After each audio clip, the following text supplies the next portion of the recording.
Alright everybody, welcome to part 9 of my Disco Elysium playthrough. If you've watched this far, you've probably heard a lot of my voice at this point, but I appreciate it. And we're going to get right back into it. Day 4, Martinez, I believe right around 6 p.m. Right off the bat, there's a new episode of Game of Your Life, the video game podcast I do every week. So if you want to watch it, it's up now. Talking Pokemon Snap with Tom Short.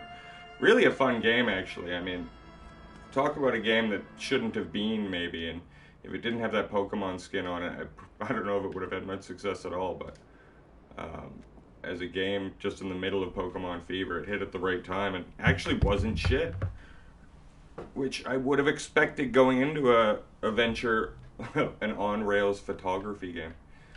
But anyways, enough about Pokemon Snap. We're here to talk about Disco Elysium. A quick update, if anyone does drop in live or whatever. We just interviewed and then arrested Class J in relation to the murder. Although we don't think she did it, we do think she knows more than she let on. And I'll be honest, from a previous run-through of not arrest, I bought her bullshit, didn't arrest her, and then she fled the city immediately. So I did want to see what happens when you do, you know, take her. And also, Kim took her with him, so I'm not used to not having Kim around, actually. But it's the first time in the game I'm really going solo here. What's in this door? There must be a way to open it. Also, take a sip of coffee for the working man. It also reminds me, my character needs to be drunk at all times. It's just how I've been playing the game. Wow, what's going on with the graphics there? You can see it's like weird. Take a drink of the Pilsner there. It's got my morale pretty low, so I'm probably gonna have to go get more meds, which is crazy because I spent a shitload last time. This door's also locked. You just know there's a way in there. But maybe it will reveal itself, as this game tends to like to roll things out that way. Let's go downstairs. It is getting close to the evening time as well, so I will be singing karaoke in front of all these people that seem to hate me. But first, I have to wrap things up with Tom Hardy. I thought the conversations were done, but after, I'm going to tell him I arrested Klasja, and I think he's not going to take it well at all. Let's see. Just dragged her away, huh? Stone cold. Didn't think you had it in you. Yeah, you didn't do shit to stop it. Didn't have what in me? To arrest her? Yeah. You ruthless son of a bitch. He nods approvingly. Certainly didn't have it in me. I always let the pretty ones go. I'm soft-like by it. I'm over to this Tom Hardy as a loser. Sorry, Titus. Yeah, like when we let old Clancy's widow walk. Oh, Denise, the diner girl. The milk rack on that one. He says almost elegi. Yeah, I don't know what that word is. Elegio, Kelly? Can't say I wasn't sad to see her go. Our Claudia there. Her face when your friend walked her out. Goddamn. Shakes her head. Hold up, her face? What did it look like? Like she was walking to the gallows. 1/3 of humanity will be cold, and you're worried about a single lamb? No, I'm not gonna say that. Fuck with the sun boy, point to yourself, get burnt. Goddamn you, son boy. I guess there's nothing to do about it now.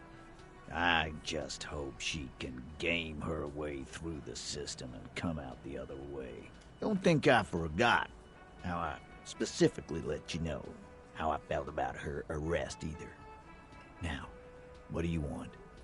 I talked to Joyce, the merc you hanged, his friends are coming for you. I talked to Klasja, and now I need to talk to Ruby. That is my next point of action. Why? He leans back and regards you with curiosity. Because she's your real leader. I'm gonna level Levy. She's the next link in the chain that leads me to Leslie's killer.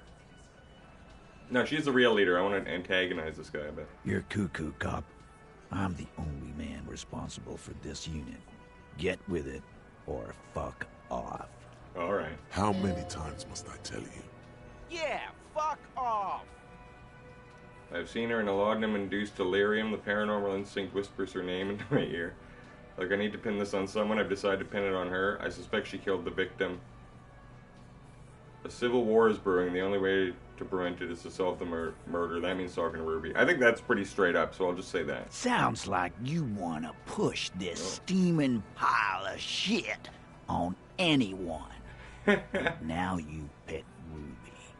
Well, not on my watch you won't. Man, the commenter is asking what's with my insanely high health points and morality. It's because I'm on a bunch of drugs that raise your health. I imagine in a few hours it'll go back down to a normal level. Ruby's one of us. We're not gonna throw her under your moral intern steamroller. Fuck that shit. Alright. And fuck you too, moral Wow. He throws a glance at Titus as the last syllable leaves his lips. The big guy sighs. She is missing, and if you hide it from the police in a murder investigation, you become a suspect. That's how it works, guys. That's nothing. That's just legalese. You don't even have a sound theory. I don't want to be rude, but we're trying to get some R&R here. Think you could fuck off now? Alright, I'll fuck off. I understand. I think I'll be able to pass that logic check. If only. I've got all these clothes that give me logic. Oh, and I've got a level that I didn't even realize. My logic is dead zero. That's pretty bad. So... But I also wanted to learn a new thought. So I'm going to do that first. I'm not just going to raise logic just to confirm with Titus. Oh yeah, and I'll show my skills here in a second afterwards, but... finger pistols. Oh, I meant to do this yet last time. The bringer of the law jaw. I've said that I am the law so many times it's unlocked a thought in my head. Or no, the precarious... Oh, all red checks fail, though. I can't do that. No, we will, because I don't think I'm going to get any red checks in the next 4 hours of the game time. I'm probably going to go to bed before that. As for my stats here, very high physique as well. That would also explain my high health there. I'm dedicated to being a drug-addled, alcoholic cop, so my electrochemistry's through the roof. Motoric's a bit lower. And then as you can see, I'm dumb as a stump.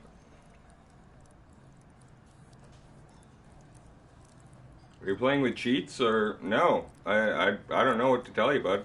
I guess it is possible. I don't know if one of the thoughts I unlocked raised one of my caps. But yeah, this is the disco. This is the game that I purchased. I don't even know how to work mods, unfortunately, as much as I'd like to. So where to go to next? Oh right, Classia let me know that her west of the boardwalks is her passport, shit like that. Question Classia with the dead man. Okay. Become a man of plenty. And come check on the monument reconceptualization later. Alright, so. Order of business. Put on a bunch of logical shit.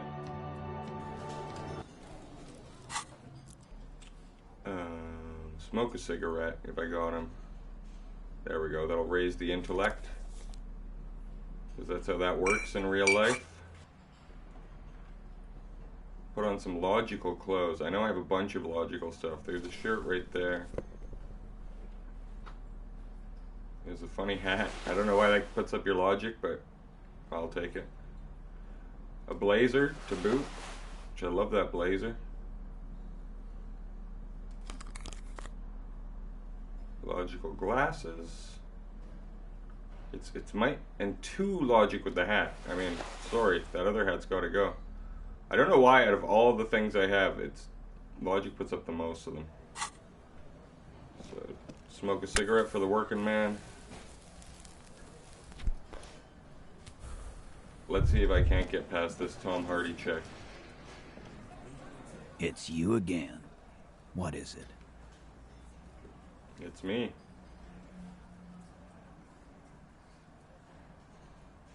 83%. I like those odds. Let's do the first roll of the day. Come on.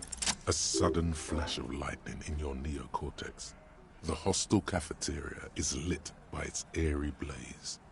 Floor plans, bullet trajectories, webs of human emotion, all channeled into a single thought. I know it's not a big deal winning on 84%, but I'm pretty sure I lost one at that last run, so... A massive You never activity know. spike in the amygdala copicum, the part cops use to pin murders on people. Why are you so sure Ruby didn't off him? Because she was here all night with us. Alright. He's cobbling together shit so he can put her away. It's Cop 101. She didn't go to the bar for a drink? She didn't go for fresh air, for smoke. No. There you go. That's a lie. Big lie. The window Clausia gave for the time of death was from 11:30 to 12:15. You know that's not the case. All right. She took a fucking leak, okay? For one moment. Maybe went out too. She has an operation to run from her lorry. We're not getting into what that operation is again, Culp. Alright. That's probably for the best. Don't break your stride now. And just 'cause she was gone for 5 minutes doesn't mean she magically got to the roof and shot him. I've been through this. It's not plausible. Alright, he's thought about it. He taps on his temple, which is what I do when I'm trying to convey He's intelligence. been through it. That means he suspected her too. All right, we're in. We got Ruby unaccounted for sometime during the window. This was crucial. Now let's place her on that roof. Alright. You got his attention. Now don't ruin it by making weird claims. Remember, you can still mess this up. Don't make weird claims like a weird Sambo artist could have climbed the outer wall like a spider. There's a secret route in the kitchen that leads straight to the roof. Oh. He looks sincerely curious. Through what looks like an abandoned pinball workshop. People say there was a pinball arcade here. Sometime before the hostel. What was it called, Theo? I would kill for a pinball arcade in Manchester. East Delta Pinball Arcade. Weird place. Went bankrupt. East Delta Pinball Arcade. Okay, but how'd you get up? There's no room for a staircase in this building. Or an elevator, for that matter. The elevator is on the outer wall of the building. It's an old dumbwaiter used for moving pinball machines up and down from the workshop. Yeah, when I worked in that bar that had pinball machines, the guy, I mean, just constantly having to repair those things. Like a little thing breaks, the whole machine's fucked. And he would just move them in and out of the bar. It really is like a shit job. I don't know. For a bunch of coins. And how does she come into it? The big guy takes a long, considered gulp of beer. Ruby could have gone up, shot him, come down, all under 7 minutes. That's quite the theory. We need He to have a turned- look at that secret passage, boys. Oh wow, Hardy. I love, you know, he gives you credit for thoughts, so he's sort of like he's on the back foot. I'm on it, boss. Right when the law clears, me and Angus are going up there. Sure you are. It's a dumbwaiter, not an industrial lift. How about I go instead of... Shush now. You got something else to back this route up? Or is that it? I also found footprints upstairs in the old workshop. Footprints. Recent. He looks tough, but there is a nervous twitch in his dark green eye. This is all too close to home for him. That's what I'm thinking. The tracks were recent, but not worn down in the right foot like Ruby's. It's best to omit this pesky little polemic for now. Too Yeah. confusing. Nod. I'm just gonna say yes. What else could you make out? How recent? What size? They were about a week or two old. They didn't fit with any of yours on the scene, Ruby included. That close, huh? How fortunate. I'll take a thorough look at those prints myself before I believe that call. You just a footprint analysis now? Good news is, I'm still listening. You do agree the shot came from the roof. There were pinball machines in the workshop still operational. I don't know why he'd care, but I'm gonna say that. Right. What the fuck does that got to do with Ruby? Nothing, I just thought we could bring some down, get some new machines in here. Wow, man, can we? I mean, That'd be awesome. I beat that royalist machine 20 times now. All right, all right. We can get the barman to bring them down. Wow. What else? I thought that was going to go worse than it did. Have we firmly established Ruby could have had access to the roof where the man was shot? Firmly doesn't go well with could've. There's a route to the roof. Me and the boys need to check it out. That's what we established. One sec. Oh, that's better. Center frame here, come on. Alright. But a route does not put that bullet in his head. A gun does that, and Ruby doesn't carry one. Right, but I had one. Phase 2. Murder weapon. Get a gun in her hand. If not that, then at least a shadow of a doubt. In the shape of a gun. I've analyzed the bullet that killed him. It was jacketed. Show them the antique rifle. There are weapons just like this laying around. That looks antique. A Belle McGrave. It's inoperable. Where'd you get it? There's a cellar under the bookshop. It was hidden there with others just like it. Also inoperable? Yeah, but there were so many. 20, maybe 30. God damn it. We need to close that dump down for good. Okay. I see your point. There are guns lying around. Damn it. I thought we'd found all the old spots. Why was that still there? We just missed one. Ruby doesn't know this place, boss. Just these cops digging up shit. The local pawn shop sold my gun to a woman. Maybe it was her. You lost your gun? The blonde man is taken aback, not even laughing. What an idiot! Tell me, did you lose it before the murder? Yes. No, you didn't. And Ruby didn't use your lost gun to kill him. Fuck, boss. This is why he's always asking for the other guy's gun. He doesn't have his own. That's a solid logic structure. Do something. This is bad. Oh, shit. She's already established she's running drugs. She could be smuggling guns, too. That's logical. God damn. That's just about your favorite topic, isn't it? Every fucking 5 seconds. You were warned not to bring it up. Your best shot here is to just back out of it. He's about to blow his fuse. All I'm saying, from what I saw in her cabin, she'd have no trouble getting a gun. Trouble. This is Revachol. Even the roidheads in the gym had a carbine. No one has trouble getting a gun. I still never saw her carry one. He's angry because he knows you're right. What he's saying only confirms your theory. I've analyzed the bullet that killed him. It was jacketed. So... The man shrugs and looks at you. So it had to come from a breech-loading rifle. Military grade. Not even you militia monkeys have those. This goes against your everyone has a gun theory. If it was military grade, how'd Ruby get it? Right, maybe I shouldn't have said You this. just showed him a breech-loading gun. I just showed you a breech loader that any child could have. Yeah, fuck yeah. A broken old broomstick is what you showed me. But point taken. He nods. Time to really close the deal. Show them the bullet. Hold out the bullet. This is the bullet that did at 44.46 millimeters. The Belle McGrave used the same caliber. The blonde man looks at the mushroomed Deathbringer in the evidence bag and says, Yeah, the bitch is jacketed all right. 4 millimeter, too. I like Glenn. Whoa. And Fat Angus as well. Well, goddamn.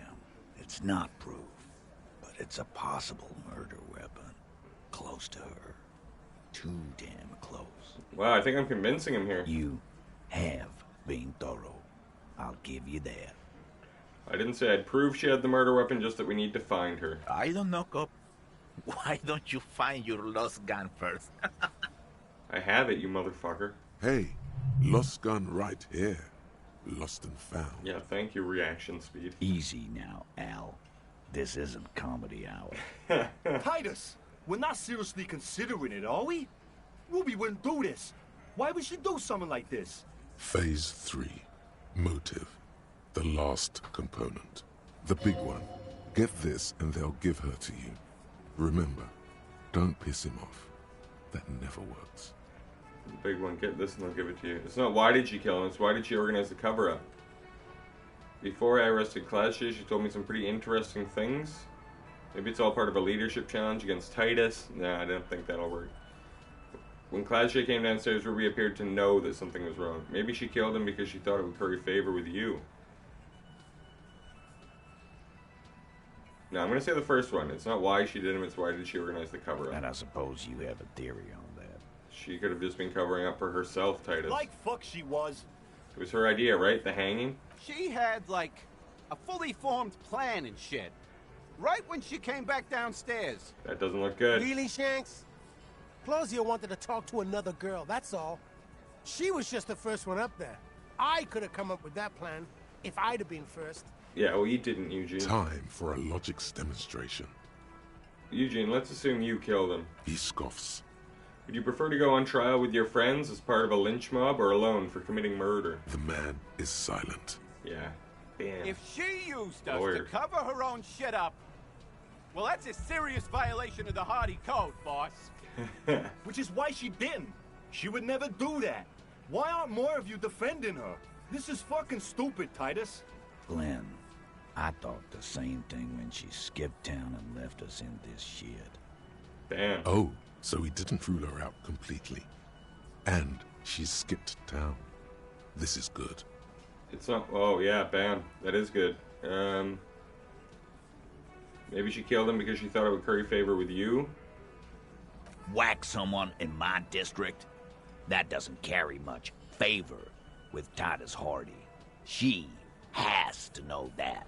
He rubs his chin and looks out the window. It's the kind of chin-rubbing men, often leaders, do when they think of punishment. Before I arrested Clash Day, she told me some pretty interesting things. Let's go down that route. Yeah. Like what? She's part of the homosexual underground. No. Apparently she had a thing for Clash Day. A thing? You mean? He tilts his head to the side and falls silent. Yeah, but they're both girls. I know, it's bewildering for me too, but that's what she said. Come on, guys, she hangs out with you meatheads. This cannot be a surprise. It's scary, yeah, she probably went to university and learned it from a liberal. No, I'm gonna say it can't come as a surprise. Yeah? No. Ruby's got more balls in a ball pit. You'd have to be an idiot not to... Guys, I'm not the only one who knew. Right? Knew what? First he says she's murdered him. Now she's a who? It's a lie. Wow. Come on, Glenn. She likes Monica's titties more than you do. Everyone knows which way the wind blows there. Yeah, some of these guys are civilized and some of them are like offended by her gayness. I did. I knew it. That's why she didn't fuck me at Fatty's birthday party. She didn't fuck you. 'Cause you're 40, and you still live with your mom, Dennis. Light laughter sounds off in the room. It feels nervous. Clasjo said she'd made advances of her and she thwarted them and also threatened to end her relationship with the deceased. This is some sordid shit. It's also the kind of garbage our Miss Aronier puts out to cover her own ass. Continue. Sort of, but he doesn't have to know that. She did tell us right before we arrested her. She just told us Ruby made her scared and she spilled the beans. That Ruby is queer as cabaret. Now that I start thinking about it, I don't know why I didn't see it earlier. He looks over the window pensively. This has been great. I really feel like I have Titus on the ropes for once. And that's okay. Some are queerer than others. You can still be a Hardy. But if you bring your own personal shit into our outfit... And then, boss, use us to cover it up? I mean, that's just fucked up. If it's true. But it's not. Right? I think that's all I have to say. Now, when Claudia came downstairs, Ruby appeared to know something was wrong. I might as well say that, even though that's going to be pretty easy to brush off. Nah, man. That's just Ruby. She's got shit under control. That's her whole thing. That's why she's so good. Plus, man, it's like female intuition. You know, women talk to women. Or she knew... Sort of why we need someone on the team who they talk to. Or she knew what happened because she killed him. Not so useful. Titus looks at Elaine, then Eugene. Fucking hell. The blonde man is in some kind of anguish that makes him stare into his garlic bread bowl intently. Betrayal is not painless. Even the doubt of it hurts. Wow. Titus, you have to see things don't end up. I need to talk to her. Silence.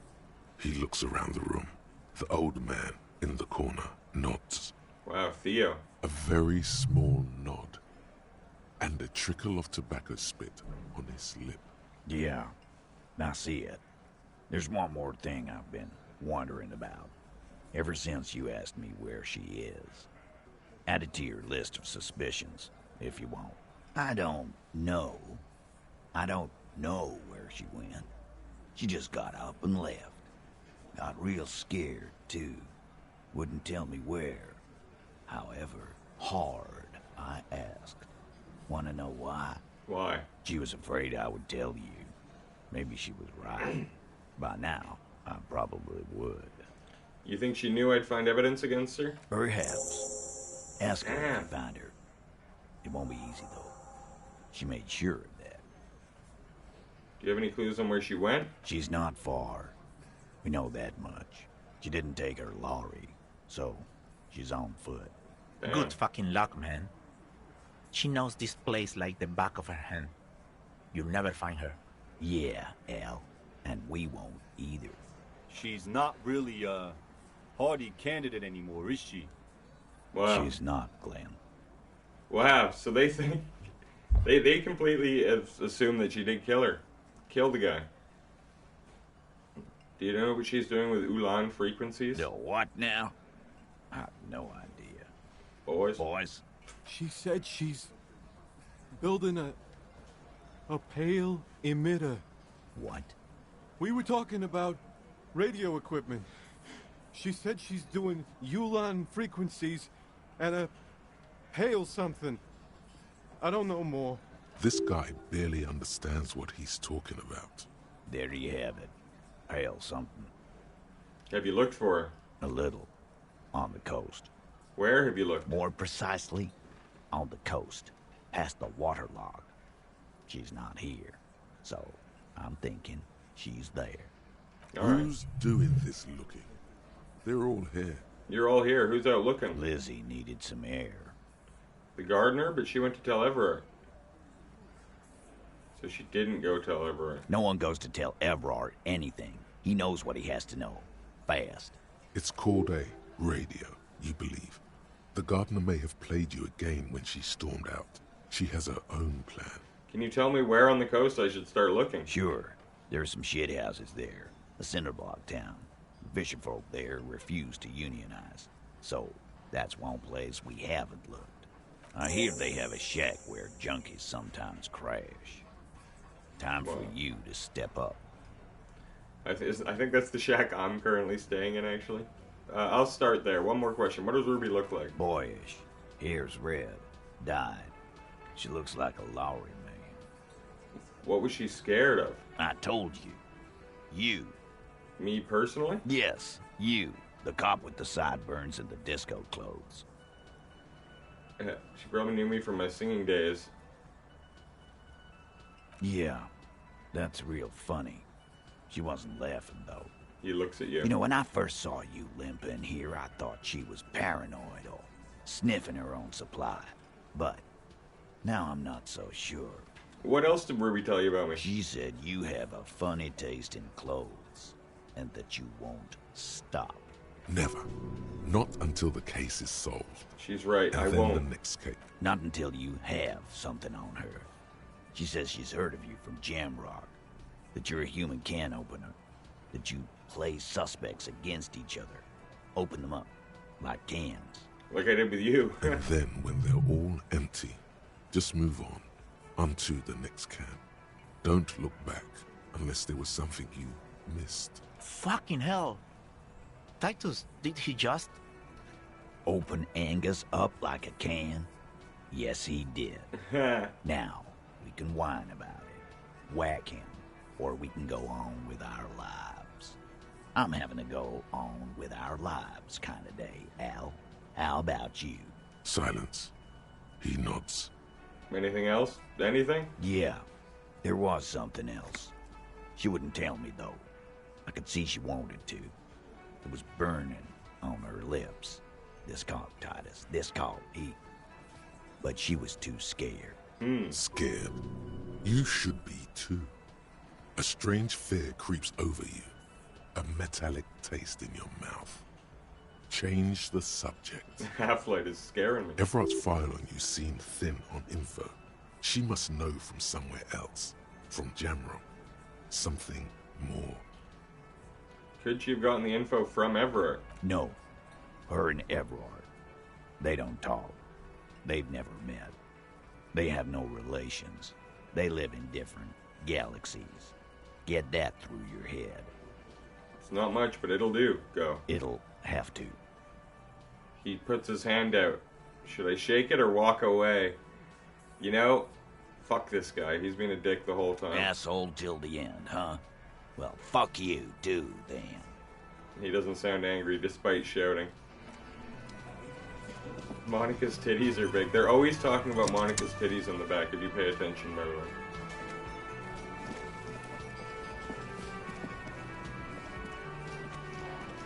Show. Alright, I think it's showtime. I mean, I killed a good hour of in-game time with that conversation, but now, as it is the evening... The stage is all set up for your performance. Feels silent. You can hear the pellets creak under your feet. You feel a little dizzy, a little unsteady suddenly. So, are you ready for your thing now? Let me know when I should turn on the karaoke carousel. No. I think I'm gonna fail the red check because of the thought I've internalized. Is that how it works? All red checks fail. I mean, that's what it says. That's terrible. So, I can't do it. I'm gonna have to come back and do karaoke at maybe tomorrow night. Or if I kill 3 more hours, I could just sit on this bench now that Kim's not here. Maybe that's what I'll do. I believe you have until 2 a.m. on game time, so if I can get myself to... I mean, what, it's only 7 o'clock.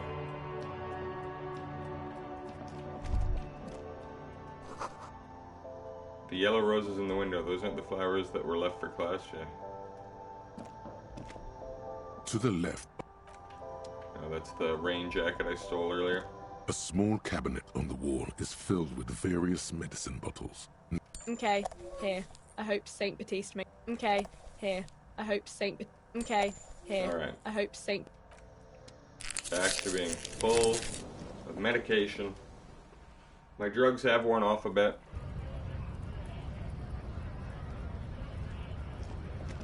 Why don't you fucking come down here? Sorry. Sometimes I'll just read the thing I see there. Let's kill time on a bench. I'm sort of curious what even happens when you do this. I'm guessing nothing interesting or special. You sit on the wind-worn wooden planks of the bench. Your feet ache. Think deep thoughts. Wait 1 hour. You finally stop picking your nose. Keep doing those deep thoughts. This is easy. Time passes. You know, the sunset would look even more impressive if you had even more pyrrolidon flowing through your veins. That's true. I'm not drugged up. I'll do 1 more sober hour and then I'll take all the drugs. Let's do that. Time passes. You know, the sunset would look even... Do an extra 15 minutes just to get that breakthrough. There we the go. twiddling barely keeps your...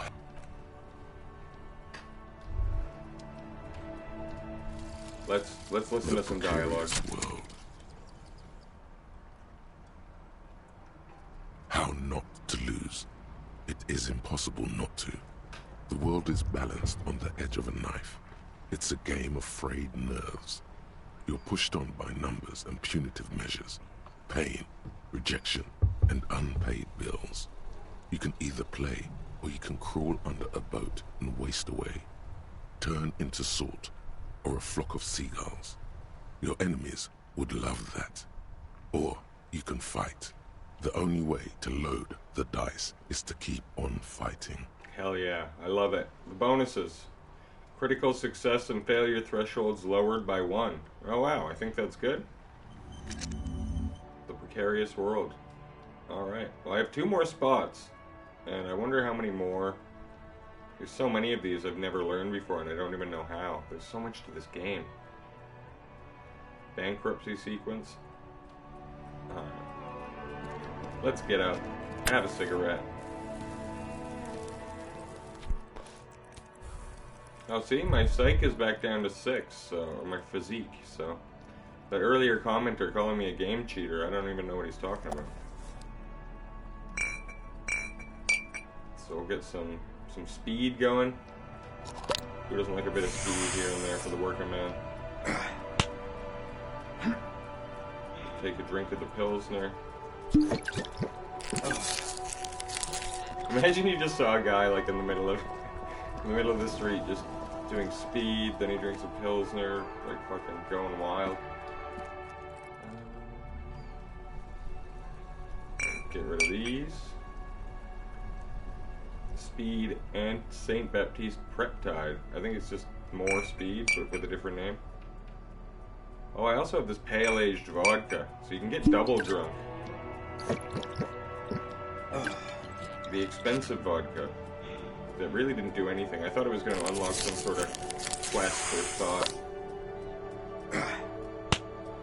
Damn. Now look at all this shit I got. And since it's going to want a drama check... Oh, I already have the... Basically, the bow tie gives me 2 drama. That's pretty much all you need. I'll wear the piss F-word jacket, because it's going to put my drama up. As well as... Man, once you get the clothes, the game really does become just... Oh, drama and electrochemistry. Sorry, jacket. It really does just become having the right clothes and putting on the right stuff before your checks, I mean. But, what can I say? I love this game. Then after this karaoke, I'll put on my regular outfit. Oh, here we go. Now this is prime for some karaoke. Disco ball and everything. The stage is all set up for your performance. You feel a little... So, are you ready for your thing now? Let me know when I should turn on the karaoke carousel. Dress code Insane Silk Dragon has put it up. Alright, let's go, Gart. 83%, guys. The air is thick with anticipation. As someone who's bombed at karaoke before in real life, this would be a terrible thing to go through in game. Lights as the music starts. Okay, here we go. I don't know what this is. I don't think I've ever seen a successful karaoke performance.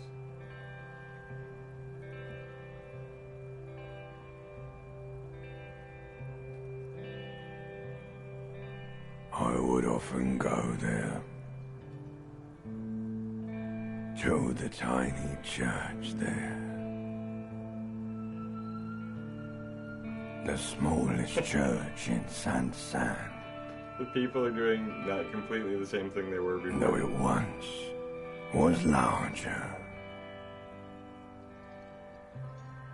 How the realm may rest there. Down through the mist there. The Hardy Boys taking it in. Toward the Seven Sisters.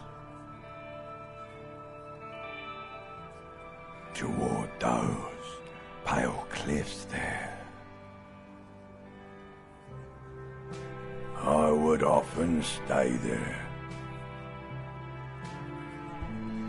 In that tiny yard there.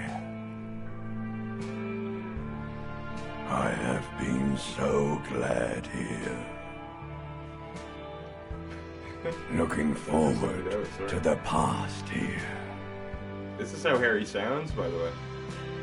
Harrier. But now, you are all alone. None of this matters. No, none of this matters at all. what a song. Fade to Black. 30 experience. That's a level. Oh, you can read the lyrics, I guess. A lazy applause fills the room.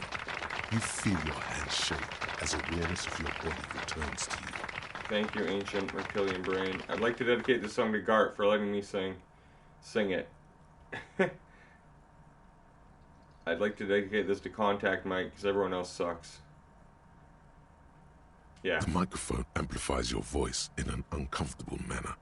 Someone coughs. Most people have gone back to talking now. No one gives a shit. Good, good. Are we ready? I want to unplug the microphone now. Okay. Last words? Thank you, Martinez. Alright. That was great. Now what can I do? I'm all drugged up. Was this guy here before? Who's this guy? That doesn't even let me talk to him, so... Nobody, I guess. Any further dialogue options with Gart? Now that he's seen me? Smallest church in Saint-Saëns, right? Yeah, the church is actually my past. Cool. Now, what can I do? Oh, well, that's it. I should have told him I rocked that shit.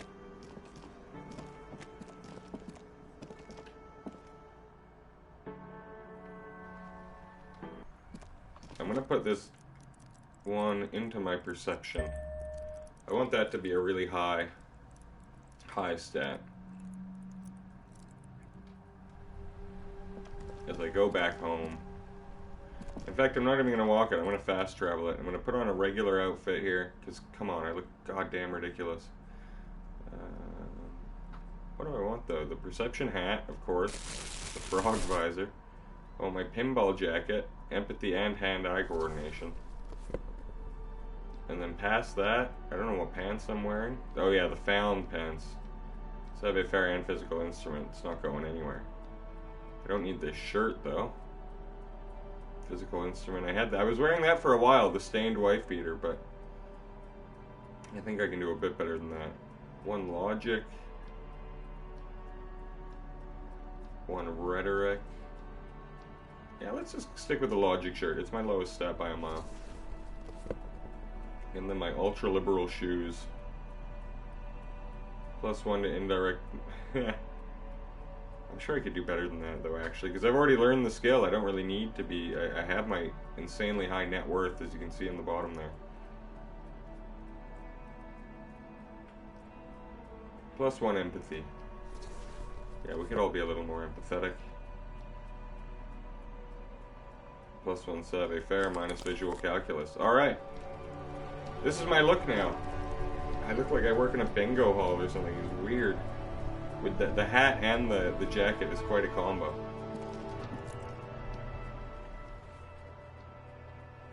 Ask about Ruby in the village. So I am going to do that. I'm also going to find Classes Bowie. And then probably go to bed.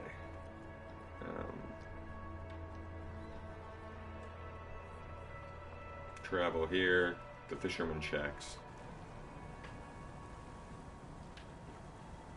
So she's right there. If I go to my shack, I'll go to bed and end the day. Our tenant, the policeman. I hope the waves don't keep you up at night. What can I help you with? Have you seen a red-haired woman named Ruby around the coast? Nay, I haven't seen anyone lately. I think she's lying. Because she's blind, which you seem to Oh, right. Because you're blind, right? He's a sharp one. She says to herself and runs her hand across the washboard. She's being evasive. She knows something. You know something. We're here to help. Aye, that you are, Dark Omen. Help yourselves and your organization. Help the storm clouds gather on the horizon. She shakes her head. Enough of this. She better start talking right now. I see you know something, but you've decided not to tell us. There's not much to tell. People come and go. Now, was there something else? You should look around your shack. Maybe she's rented it out to others, too. Goodbye. I'm off. Yeah, I will look around my shack. I'll talk to this other lady, too, though. She has a sword I really want. The waves are beginning to die down. Look at those little bastards. I'm looking for someone. Send Maybe me you down. can help. Let's see. Who are you looking for? A suspect that might have stayed in the neighborhood. Okay. When did this person stay here? Very recently, over the past few days. She might have arrived on Friday. Oh. I've been out on the sea for most of the past week. The weather's been good for fishing, so I usually start at 4 in the morning. Really? Yes, that's the optimal time. Got to make the 10:30 most right of the now. calm. I've been sleeping like a corpse after. The sea really takes its toll. Now I'm just waiting for the wind to settle to get out there again. Wow. Sorry I couldn't help you out. Maybe I can help you find someone else. Maybe they're missing cryptozoologists. I don't think I know what these are. Care to elaborate? People who look for animals mainstream scientists deny exist. Aha! Like snowmen. Snowman, haven't heard about those. 2 old guys have been wandering around here. Nose in sand, talking nonsense about snowmen and the like. I already know where these guys are. Don't really know. Further down the peninsula, I guess. But I'll get my that's where 5 they XP. were headed. Well, how can I assist you then, officer? Oh, right. I still want to ask her out on a date, but at 17%, what's the point? Is that your boat? Point at the overturned boat. Sure is. The Sun, I call her. Coated with a fresh layer of tar just yesterday. It'll take some time for it to dry, assuming the sunny days continue. Alright, well, see you later. Can I check out her boat? Hey, who's this guy? I'll just keep the Corda Lacey in the channel, if that's okay. It's too shallow near the pier. Oh, wow. She left her spot. That's interesting. Hi, ma'am. And it's a jetty, by the way. Of course. Jetty. I prefer a good jetty to a pier any day. Jetty? Something about the way she says it makes you want to sing. I'm gonna do jetty. Oh, jetty, oh, jetty. She responds mournfully. It's good to see you here, Detective. I only just arrived myself. What brings you here? Nothing, really. I've had my eye on this jetty for weeks now, so I decided to investigate it personally. This cluster of buildings isn't on any of the official maps, as far as I can tell. So how do you like it around here? How do I like it? She casts her gaze towards the village, slush melting on the cinder blocks, construction work left half finished 10 years ago. Water drips down eaves of Eternite. The jetty below her feet creaks to the tune. The smell of salt and dog shit in the background. It's pornographically poor. The street has no name, all the men are dead or missing. And is that the carcass of a motor carriage over there? I'm surprised that woman hasn't put me to the sword yet. Maybe she will. You should ask your questions while you can. Dark eyes survey the coast leading up to Martinez. Dull grey metal rests in her scabbard. A sword. The wind is too loud for her to hear. I told you she had a sword. Real men, real politics, real thoughts in your head. You're in no danger, whisper. The working class have no idea what's happening to them. That they don't. Get my Riel there for saying the ultra-liberal thing. Above you, there forms a quilt of alto cumulus cloud. Their cloud shadow. Have I told you how they discovered this place? This fishing village? No. They're in Sealindian, Isla. No, you haven't told me. Well, your condition has left you no worse off than most of these people. The literacy rate is around 45% west of the river. Wow. 50 years of occupation have left these people in an oblivion of poverty. Oblivion, that's so me. I knew you would sympathize. Most Revacholians will never know what this place means. Our home. This island of matter. Or why they were ferried over in the first place. Remind me to tell you one day. Tell me now. I have time. I hear you have singled out a suspect and are in pursuit. This is cause for cautious optimism. I would not want to delay you. This story she will tell only before she leaves Martinez, at the very end of her stay. Okay. Maybe there is something else I can assist you with.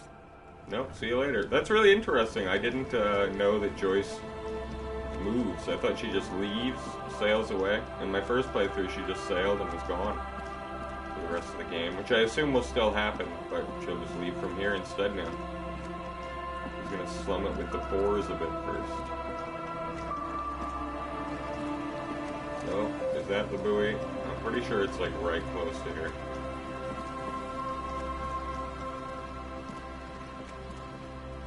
How do I get to it? Oh, Harry will know. Harry will find the way. Sometimes you just gotta click an item and let the computer do the trick.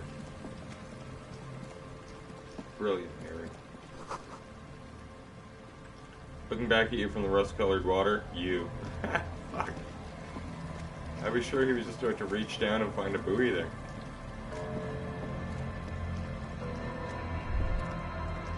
What is this? What was that thought? There's something feral crouched between the rocks. Where is it? There, by the water. Woo! Electrochemistry, you dog. Intriguing. Something feral? Something primal. Something forbidden. Back away. No, fuck off, Half-Light. Half-Light's a pussy. Always scared. Leopard bodysuit. That's not a passport, but that is cool. What does it give me? Or is it not an actual clothing item? It's something to interact with. Okay, well, let's see what happens.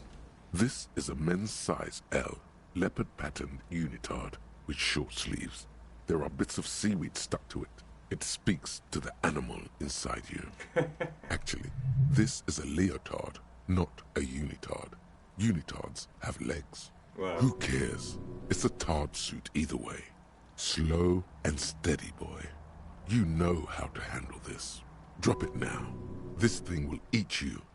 Wait, am I in danger? Feel the material between the fingers? Despite the time it's spent in the water, the garment itself is surprisingly silky. So weird, this game. The leopard spots are slightly textured. The garment label says it's composed of 85% polyamide and 15% elastane. There, along the inside shoulder seam, you see the words, "No Truce," trademark, made in Igaunia.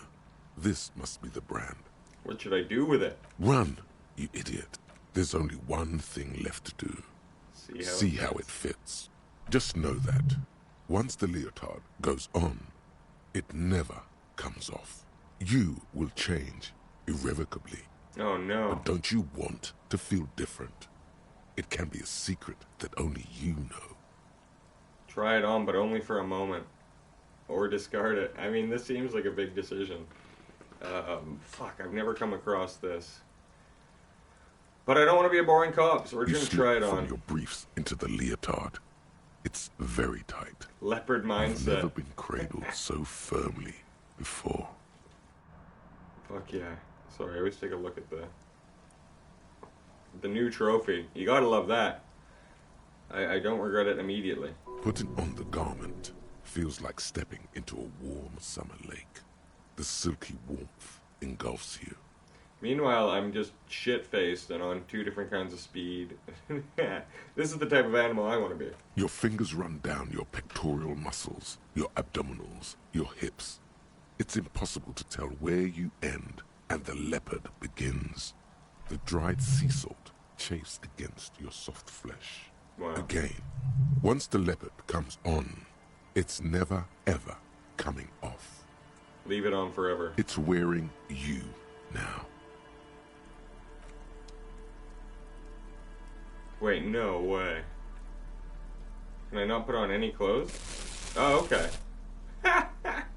So it just took off all my clothes, but the leopard leotard, you can see his gut and his package and everything. That's so funny. So that's just always going to be on. Alright. I wonder if it gives me any sort of stat benefit or anything. Well, here's all the stuff I had on before.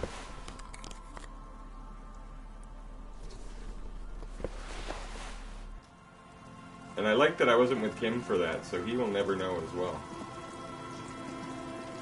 Alright. You know, I realize I'm probably going to want to kill time in the day tomorrow. So I think the move is to go to bed. and then wake up, and maybe it'll, who knows, maybe it'll be easier to see shit when it's light out. And then I'll wake up and take it from there. About an hour into the recording here, I'm having a good time. It's getting late, and it's raining. Time to call it a day. I really was worried throughout this playthrough that I was going to hit long gaps where I had to kill time, and it would just make for boring watching, but there's so much to do in this game. I think maybe playing it the first time, you're going to have that more likely to happen when you don't fully understand the game. Ooh, there's the floorboard I've been looking for this whole time. As you look at the floorboards in this corner of the shack, it's clear one of them isn't quite level with the others. Alright. The edge of a floorboard next to it looks scratched. Move the board aside. Hollow space underneath the floorboards is dark and damp. You can barely make out the mixture of sand and sawdust below. Surge through the sand and sawdust. You stick your hand in and start combing through the sand. Dry, not like outside. Fine dust. And then, something hard wrapped in paper. What could this be? What is it? A small cylindrical object. You pull it out. A bullet. Boom. A 9mm bullet, to be exact. Fit for all muzzle loaders of that caliber. Like your own Villiers pistol, for example. This bullet isn't for a breech loader like the murder weapon? The floorboard isn't interested. Maybe the washerwoman is. You have enough to confront her with. The washerwoman, right. It's extra ammunition. She's locked and loaded, ready to fight some cops. Holding the bullet, you get the feeling this isn't ammunition against you. It's for herself. Right. Maybe I won't go to bed yet. Maybe I just have to talk to this lady first. Confront her with the bullet I found. And that's great, because now I actually have a bullet. I can kill myself if I want to. In-game, like I Our tenant, the policeman. I hope the waves don't keep you up at night. Why was there a bullet underneath your floorboards? Damn that girl. She murmurs softly. And without anger, a long and harsh life has taught her not to buckle under pressure. I'm guessing you didn't put it there. Ruby did. Gone and hid things in there? She's usually a good tenant. And not a stupid one either. You rented the room to her? Yes. I let my room to that Ruby girl. She speaks slowly, wringing out a rag after a long silence. Her hands move into the water bucket. Some water sloshes over the edge. As I've done before when she's been in trouble or just looking for solitude. I've made it clear. We welcome all kinds of people here. Oh, very nice. When was this? She came last Friday, left on Monday in a hurry. What has she gotten herself into, that girl? She seems genuinely worried about her previous tenant. She's seen her hiding out from trouble before, but this seems different. Is the room exactly as she left it? I cleaned it, like I always do. Anything else there? No. The truth, sire. You said she left on Monday? Yes, early with the dogs, around 8 o'clock, I think. What is she like, this Ruby? She's good company. Knows how to talk to an old woman. At my age, you don't get a lot of quality conversation. So I really appreciate that about her. Did she talk to you much this time? No, she was mostly silent this time. Kept to herself. What do you mean? She tried not to let it show, but I could tell she hadn't come to fish. Usually she likes to cross a few lines, but this time she mostly stayed in her room. Why do you think she left the bullet there? How would I know? She's a gruff one, but not violent. She doesn't go around toting a gun. She looks at her shack, thinking. You could ask her about your hunch, that it was a desperate measure. See if she thinks Ruby fits the bill. I have a possible explanation in my mind. Aye. Do tell. It's an exit plan. Exit from what? This. Spread your hands. No, she's a fighter. Not a quitter. Like you sometimes get, son. She really believes that. Did she have any technical equipment with her, like radio stuff? Not that I know of, though she was into nice music. She once showed me a few mixtape milieux she'd made. She brushes her forehead with the back of her hand. Water drips on the ground. Although I guess she was pretty handy with the mechanical and technical stuff. Even fixed the heater in the shack. You should be thankful for that. She may simply have kept the equipment elsewhere. Where did she go? I don't know. Further up the coast. She tried to leave quietly, but the hinges on that door screeched like a cat in heat. Woke me up. I heard her rushing in those heavy boots, heading up north. Continue. You'll never find her, you know. She knows the coast like the back of her hand. You only just arrived. Further up the coast we go, then. Are you sure you would rather stay here? Get a nice cozy fire going in the heater? Seems like... A failed electric neuron. You feel like you should go look at it again. Step closer this time. One thing, officer. If you do find her, please go easy on her. She looks around. The air is getting cold. She really means it. It's an honest plea. She's a good girl. Whatever she's gotten herself mixed up in. Well, it's funny finding a bullet made her broke like that. Alright. Let's go to bed, then I'm going to take a quick 5-10 minute break. The bed is comforting. Go to sleep. Let's see what fucked up The conversation bed my brain underneath has with you me. is soft, if lumpy. Waves wash the sand underneath the hut, then grow distant to your ear. In the quiet hum of the organic heater, you fall asleep. Like a deftly cast fishing net, sleep pulls you out of the world and into its dark shore. The rough mesh chafes. Just let me sleep. How have things been going for you out there? Helped anyone lately? Saved anyone lately? Murdered anyone lately? Because you know you are a murderer. A disco music listening psycho killer who offs poor people and then forgets about it. Shut up, I just want to sleep. Hear that? Iceman wants to sleep. He doesn't care about killing people. That is much, much worse than that. Why are you doing this? I just want to sleep. I can almost see the dark. We're trying to help you.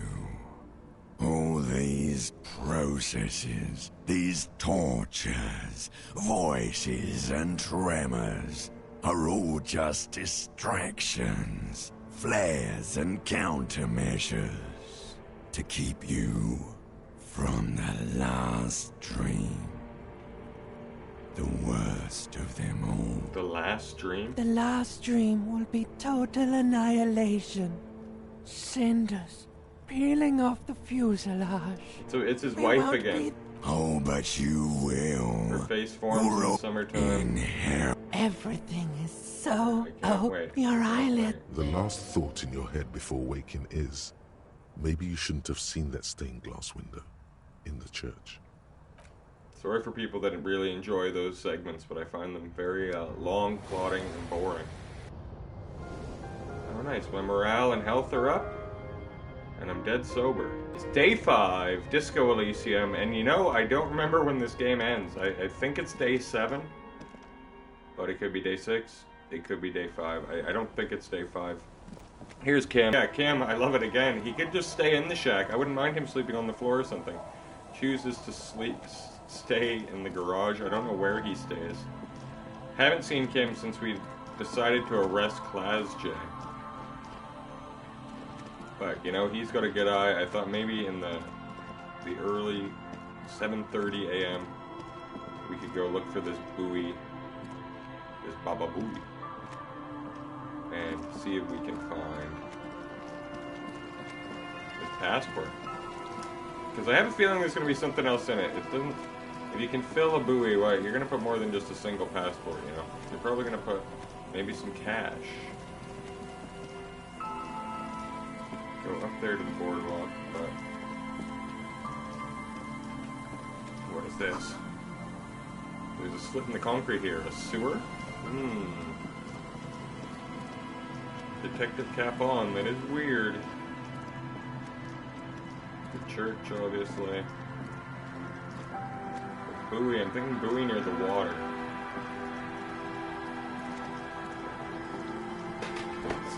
Adjust this a bit. Oh, too low. What have I done? I'm sort of stoned myself in real life. If they're, like in this game where it shows the drugs you did, I wish I had a little joint, like next to my name here. Start the day with a drink and some speed, because why not? What a combination. Kim just steps by, watches me do it more, watches me do it, and doesn't have much of an opinion at this point.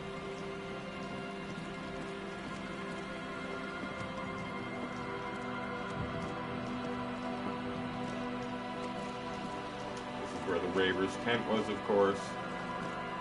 Now it's all gone. I still have a quest line to find a super hardcore mix for, what's his name? Egghead. Oh, here's a thought. You see that seagull up there? Remind you of anybody? No one comes to mind. I fucking hate seagulls. You and the seagull are just alike. Why? Think about the seagull's story. It's one of endurance and adaptation. The seaside was paradise once. They were birds of that paradise. Seagulls are then awful. Their paradise became shit city. And what did they do? They became urban survivors, eating burgers out of trash cans, killing and eating pigeons. I know, it's tragic. No time for that sentimental bullshit. They're hustlers, getting shit done. They're one pair of track pants away from gangsters, just like you. I'm not like that, I'm still romantic. Sure, inside. But outside, it's a tough world. You've got to do whatever it takes to survive. And you do. Question is, will you admit that to yourself? Okay, alright. Good boy. I am the seagull. Own it. Steal hot dogs. Shit in the sand. Whatever it takes to keep going. I thought that was going to unlock a new thought to conceptualize, like becoming the seagull. But I guess not. Very strange. My girlfriend and I were on a trip a few months ago. Actually, fucking almost a year ago now. And we saw this seagull just chewing it like a dead pigeon. Like, it was so disgusting. You're right, a white-bellied foreman lays eyes on you suspiciously. Is he guarding a buoy, perhaps? I really don't know where this thing is. I probably should have Googled it on my break, you know. Up the coastline.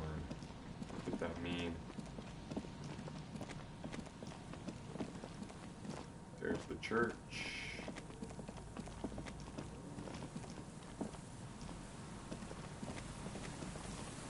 This looks maybe promising. I believe that bunker up here that I have no chance of opening. Maybe I picked something up. Even with the super pry bar, huh? Door, worn by elements, guards the depot. The wind has blown a sand dune in front. Even with my interfacing at 7, it's basically a non-existent chance there.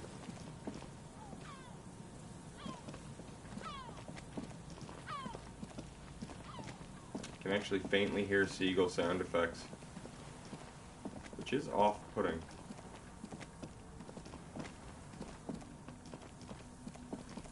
I don't think I've been here before. I don't know if I have. Is this a silo of some sort? I must have been here if I don't have any options. Sorry, I know me on a scavenger hunt's probably not the most entertaining thing, but hey. If you are Manchester-based, by the way, every Tuesday night at the Seven Oaks Pub, myself, Dan Tiernan, Charlie Lewis, it's a free comedy night. It's a great comedy night, one of the best in the city, if I do say so myself. And then every Wednesday night, Stage Time Comedy Circus. Last night was a doozy. We played the college game Never Have I Ever, where people just put them in anonymously. The whole room turned into a big drinking game. It was a lot of fun. So I might as well plug in the middle of this, you know what I mean?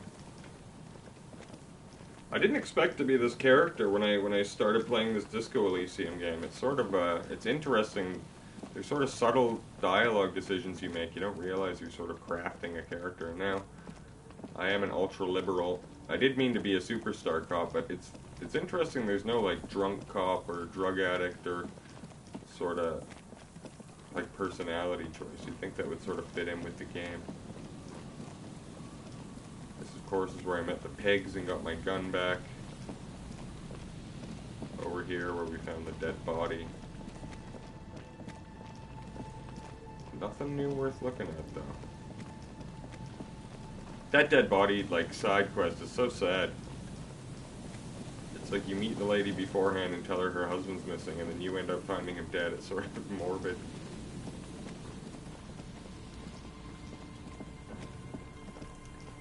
Down the boardwalk. What is this? The remaining windows rattle from a strong gust of wind. They're covered in a thick layer of grime. They must have been like this for 40 years. Lieutenant, what, can you make out what's inside? Point at the window. No. I won't even try. You know... He takes his glasses I had a off. partner once. They called him Eyes, because he had to show me things. It's that bad. Can you still shoot, though? Well enough, actually. It's odd how that works. I'm no sharpshooter, but I pass my shooting courses 7 out of 10. His hands lead the way when it comes to that. And his shoulders. It's reflex. And... okay, well, I should have tried to see him. Oh, hey, who's this? Who are these people?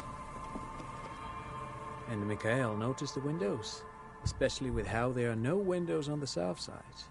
This was to deal with. A blond man stands next to his son, pointing to the weather-worn ruins. He sees you approaching and smiles. You officers, come to investigate the historic subtext of West Martinez? I'm Khan Hailostam. You must be Kim Kitsuragi, right? I was just telling my son about this building. Not a lot of people realize the historic significance here. Very rich in hypertext. All right. Nice to meet you. Wait, what was that about the windows before? Oh, yes. So, Mikhail, they had to deal with monitor glare, especially in the summer. They still had vector monitors back then. That was 49 years ago. So they didn't have windows on the south wall. You and Kim know each other? No, I can't say that we've met before, but I've heard of Kim, of course. Mikhail, say hi to the officers. He rests his hands on the boy's shoulder. The child stays hidden behind the hem of his father's coat, clutching to his worm-themed coloring book. Mikhail's a little tired today. We spent all night trying to run Orbis on his radio computer. Have you heard of it? It's a programming language used in Evrart. Quite tricky, but he wanted to play this Grad-made adventure program. We've been getting really into worms lately. Worms? The man speaks in the artificial cadence of a professor, or someone who's been on too many radio shows. But I assume you're not here for giant worms when there are so many real things to see. Just as I was telling Mikhail before, this is where the Coalition landed in 08. We could be standing on what is the most interesting landmark in Revachol West. He points to the building again. This man is your half-brother. You feel it. But why? You look like someone who has money. Do you have any money? I do have some money, yes, but that's not what's really important here. Brushes it off like it's not a thing at all. He's not gonna give you money. What are you doing? Clearly you were just profiling. I don't want your money. I just want to see whether my profile skills are working. Of course, Detective. I wouldn't have assumed anything else. Matter of fact. He looks up. Again, a playful hint shining I in his don't know eyes. if you're familiar with this, but the Vespertine Department of Justice has published a rather interesting paper on the criminal profiling in former socialist states. Have you read it? Yes. If not, then you definitely should. Oh. If not for tips and tricks, then just for theoretical curiosity. Anyway, that's just a little something that sprang to mind. Forget it. They don't sell those kind of books at crime, romance, and biographies of famous people. I'm looking for a suspect. Have you seen anyone suspicious? No, I'm afraid I can't help you with this one, officer. It's just a regular day off for me and Mikhail here. You're sort of suspicious, buddy. He pats his son's head. So you haven't seen anyone around? No, I'm sorry. As I said, this is just a day off. We just arrived anyway. There's something friendly and familiar in how he says that. A day off. He's telling the truth. He hasn't seen anyone. Great, thanks you for all this interesting information. Now, what's so fascinating about this empty old building? Aha! But it's not just any empty old building. All four of you turn to admire the mural before you. What not a lot of people know is, this used to be the R&D department of Felt Electrical. And Felt, which now sells ink cartridges mostly, was once a top dog in the turn-of-the-century cybernetics boom. Okay. Hold on. What's R&D? Wait, what's an R&D department? Apologies, it's an acronym for research and development. They don't use it anymore. He smiled brightly, laugh lines around his eyes. You're probably more familiar with RTD, Research and Technological Development.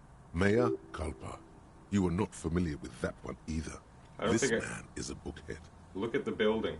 It looks old and weathered, with seagulls picking apart its stone and metal carcass. Bushy undergrowth has taken hold of the collapsed rooftop. Some kind of bird has set up a nest on a broken windowsill. I don't think I've ever heard of this Feld Electrical. That's not surprising.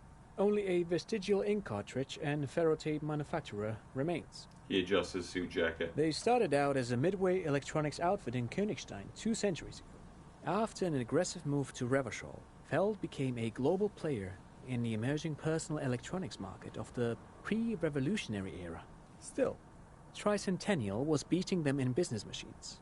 But Feld had an ace up their sleeve. Or should I say, they were developing an ace up their sleeve?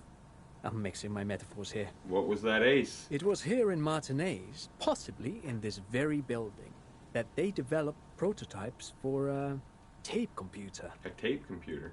Mm-hmm. An elegant folding mechanism of rollers and ferrotape ribbons, portable enough to be a take-it-home solution.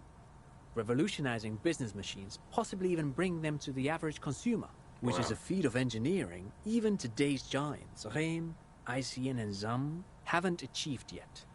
He grins, admiring the sentence he just produced. He assumes something like a combat stance, facing the wind. What happened? Indeed. What? The revolution! The boy wipes his nose on his sleeve. I love his portrait. Unfortunately, their moonshot project never made it to the market. Feld's move to Revachol backfired. The revolutionary government liquefied their assets and expropriated those very advanced prototypes. Possibly from this very building, or one of the adjacent ruins. He pauses, pointing to the other buildings, then continues. All of this was built by Feld, even the boardwalk. Wild Pines built Martinez proper as a resort for their middle management. Feld built this side of town for R&D. What did the revolutionaries do with those advanced computers? They used them for military communications, but also to write and send out press releases. The most notorious example being Le Décret de Mars. What was that? What's the Mars Decree? I mean the radio transmission sent out to news agencies and world governments by the newly created Commune of Revachol on the 7th of March in the year 02. Wow. It's a beautiful piece of text, actually. A singer-songwriter I know, Charette, called it a love poem to Revachol on her political concept album, Bon Baiser d'Insolente. You should read it. Every local library in Revachol stocks a copy of the decree. Wow, this guy's very... I tried to get Mikhail to memorize it. Tried to. Someone was much too interested in worms to be paying any attention. The kid takes a peek at the green and silver worm on the cover of the book, already forgetting about this part of the discussion. How did those tape computers work? Did they work like radio computers? Actually, no one knows. No one even knows what a computer made entirely of tape would look like. But word has it, they were very elegant, exquisite, alien-looking turn-of-the-century hardware. 10 years ago, I did a little freelancing, I guess you could say. I was a special consultant for an exhibition at the Womty Dumpty Dum Center in Vredefort, Oranje. It raised the same questions, and we had lengthy discussions with Paul Ockerman, who was head curator at the time. This was before the twins Keith and Guy Juice joined the team. Trying to... Wait, did he just say Wumpty Dumpty Dum Center? He did it. He said Wumpty Dumpty Dum Center, like it's the most natural thing in the world. What the hell is a Wumpty Dumpty Dum Center? And who the hell are Keith and Guy Juice? Yeah, what is he talking about? This is all nimsy-pinsy garbage for sissy people. Okay, the Wumpty Dumpty Dum Center, Paul Ockerman, Keith, and Guy Juice. What are you talking about? The Wumpty Dumpty Dum Center for Contemporary Art. The exhibition itself drew on Lagerman's notion of memory, and so there were some parallels. That's why the head curator, Paul Ockerman, chose to... Come on, there's no place called the Wumpty Dumpty Dum Center of Arts. It is funny to say. Say it out loud if you're at home. Actually, I think there is. No, it's too much. He's joking. In fact, I'm not. The Wumpty Dumpty Dum Center is a place you can visit if you're ever in Vredefort and are ever in the market for an exhibition space / contemporary art research center. But perhaps I should return to the tape computers. No, cool. Very, very cool. Though I understand the socio-economic causes of the revolution, it pains me to imagine the revolutionaries setting fire to this precious device. But so they did. The felt blade bag experiment vanished into the fires of '07. Why did the revolutionaries destroy it? Who knows? Maybe it was an accident, or maybe they didn't want the technology to end up in the wrong hands. Either way, they're all gone now. All 3 versions of the prototype. Nothing but debris and ashes remain inside that building. He takes a step back, the boardwalk creak mournfully in the wind. 2 seagulls circle in the sky. I feel like I'm gonna have to get inside that building. And think, really? Or was there a 4th prototype that remains hidden in the mausoleums below Coal City? Yes. What happened to the engineers, the company people? Oh, I'm afraid it didn't end well for the boys. But this story is a bit too dark for little Mikhail here. Now, if you were to ask about tape computers...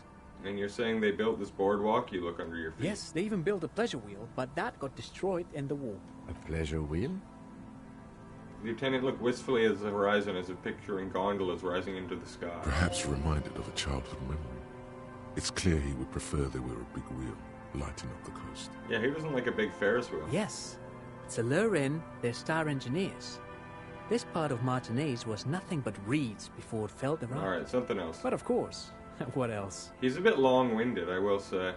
I'm sort of done talking to him. No, thanks to you for having me and little Mikhail here to pick your brain. A very interesting conversation indeed. Yeah. That's what one of us thinks. I think you're boring.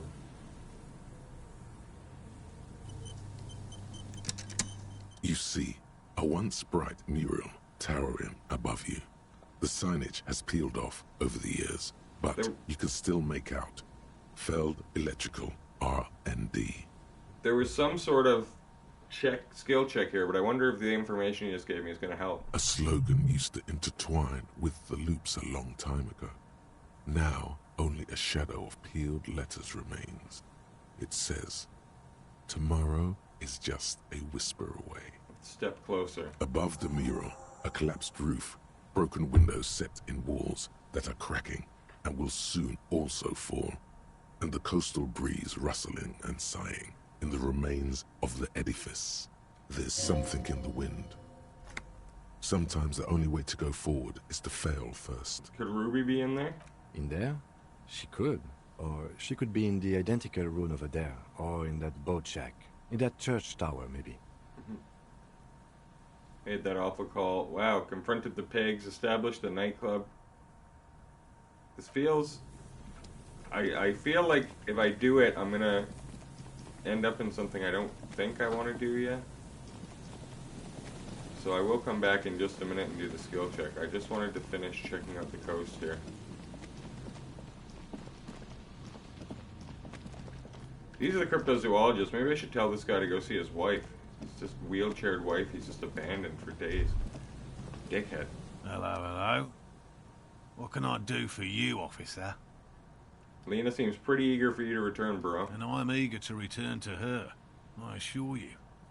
But my wife understands that just as well as anyone. He looks south where Lena would be. Come on, Morale. Alright, huge. We've been soaking out here for days. It's time to go back. And leave the traps? Absolutely not.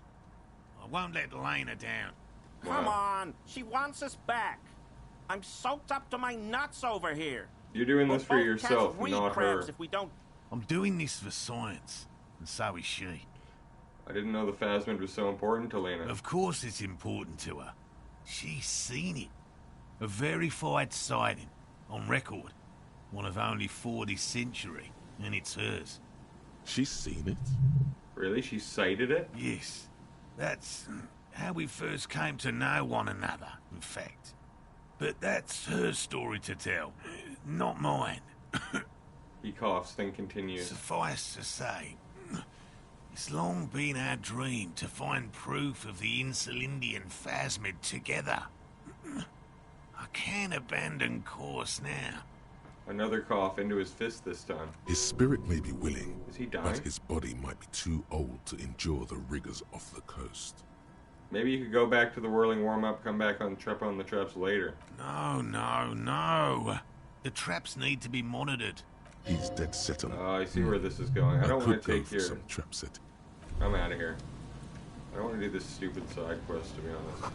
It's almost impossible to get a fire going in this location. Could this be the buoy class he told you about? There we go! Finally. A metal and plastic contraption bobs up and down amidst the trembling reeds. At first, it just looks like trash. But if you look closer... Look a little bit closer. That over there must be the boy class you told us about. The one she hid her passport in. We should take a look. Ooh, hidden things, secrets, lies, cold, air, tendons. Snapped the cords, keeping the boy in place. A little longer, and it would be floating somewhere out in the open sea. Enough, shake it's it off. Just rapid movement across the water. It leaves no trace. A whisper. Pick up the buoy. The boy is not tied to anything. The cords dangling from the bottom really have been torn or cut. You lift it out of the water easily, noticing how light. The number 11 has been written on the yellow plastic. It hasn't been in the water for very long, but it's already discolored and slimy with silt. A latch holds it close, but only just barely. The brittle metal of the latch has cracked. Simple construction. Very unsafe. Open the buoy. A shot glass's worth of seawater pours out. Some algae, and nothing else. Well done. Before we get into this, I just remembered. New thoughts. The Wompty Dumpty Dom Center is a great one. When's that?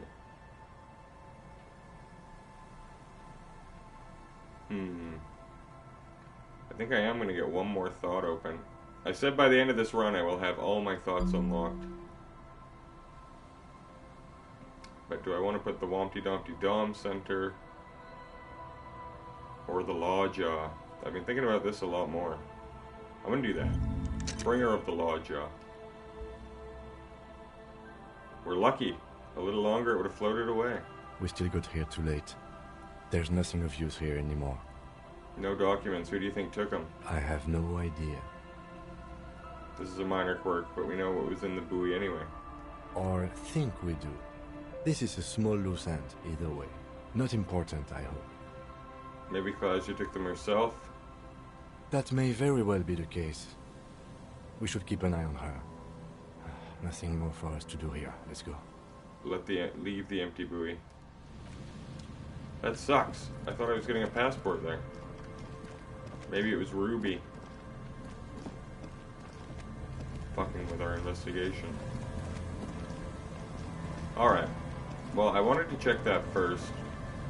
But maybe I will go back here now and it's time to do this volition check, which is 97%. I don't know if I've ever had one that much of a sure thing in this run yet.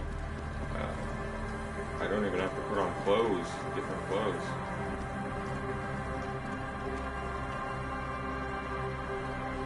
Let's go. The once bright mural towers above you, saying, Feld Electrical, R&D. Even though you're sure you succeeded, all is quiet.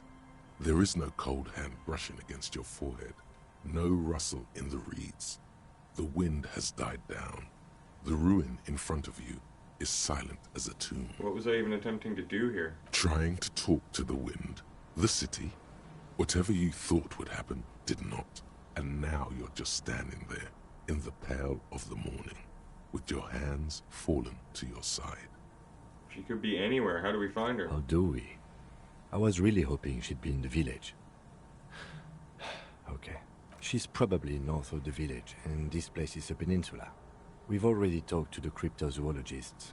Working with them might give us a good excuse to run around, give us some structure. And then there's the church. We've already searched that and can rule it out. I know it doesn't feel like progress, but exclusion is a step too. That's true. Anyway, we do it the old-fashioned way, sector by sector. Go over the whole peninsula, ask the locals, enter the places where we can enter first, like we did in the village. And if that fails, if we don't find her? Then, if we're desperate, we can look where we can't enter. Bunkers, storm drainage, displays. I'm sure it won't come to that. He looks behind him at the dark red box crumbling across the chasm. Walk the coast, the old boardwalk. The reeds. You can always come back here and talk to the wind again. Look where it already got you. An adventure awaits. An adventure on the windswept urban coast. Buckle up and raise your collar. This search is going to be wet and cold. I feel like I just checked the whole coast, though, looking for that buoy. I'm gonna roll again. Suddenly, there's a sigh, carried on the molecules around you, moving, flowing from high pressure to low pressure, like that of a woman emptying her lungs. She wraps the collapsing stone box in front of you in her breath, flowing through it. Where does it go? In through the collapsed roof, flowing down a concrete staircase to the basement, sweeping away footprints in the dust on the stairs, and then the beach below the boardwalk, its winding tunnels, a whisper away. What is happening? She's down there. I think she's down there, below this building. Okay. Why? The wind told me. We've looked everywhere else, that's true. Right. How do we get in there? The doors were on the collapsed side of this building. They're gone, basically. Underneath. Finally, my time to shine. There's a ladder next to the sign. Perhaps we can climb it, enter through the roof. Perhaps you can climb them. We are not climbing anything. I'm 43 years old, and I plan to live to see 70. There has to be a way to use brute force. Climbing sounds unsafe. Brute force is safe. Look around and find something to break if the ladder fails. Wow, I feel like... Is this the third ladder in the game that you're not meant to climb, but that exists? Or just the second? I mean, thank goodness for my unbelievable perception. I found it right away. I don't know what I'm doing now if it triggers the end game. That's what I'm most worried about, though. That being said, I've basically done everything else. Question Class J. And I have to check back on the monument maybe tomorrow, but... Well, fuck it, you know? If that's the end of the game, then that's how my game peeks out from beneath the rotting boards of the boardwalk. Could this be an alternative path into the fell building? Come closer, look in. Your eyes slowly begin to adjust to the darkness inside the drainage pipe. The lieutenant looks over your shoulder. Could we get into the felled building through this pipe? Given that this isn't a martial arts thriller, it's highly unlikely, and not without risk to our health either. However, the pipe suggests there may be an entrance to the basement around... The lieutenant pushes aside the reeds and looks around. Oh, duh. Why didn't you think of that? Why didn't I think of that? And it's right here. A maintenance door. It's jammed shut.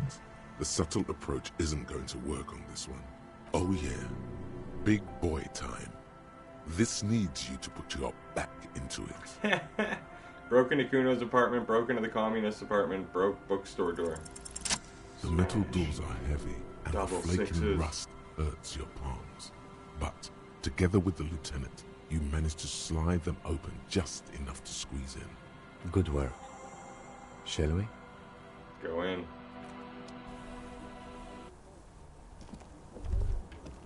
Let's see what happens here. You should take out your flashlight. Okay. I feel like... Do I have enough drugs in my system? I could get drunker with the pale vodka. So, let's do that first. And the classic cigarette. Now I'll put on a flashlight. Ooh, this is creepy in here. This overturned table is covered in orange mildew, crawling with something.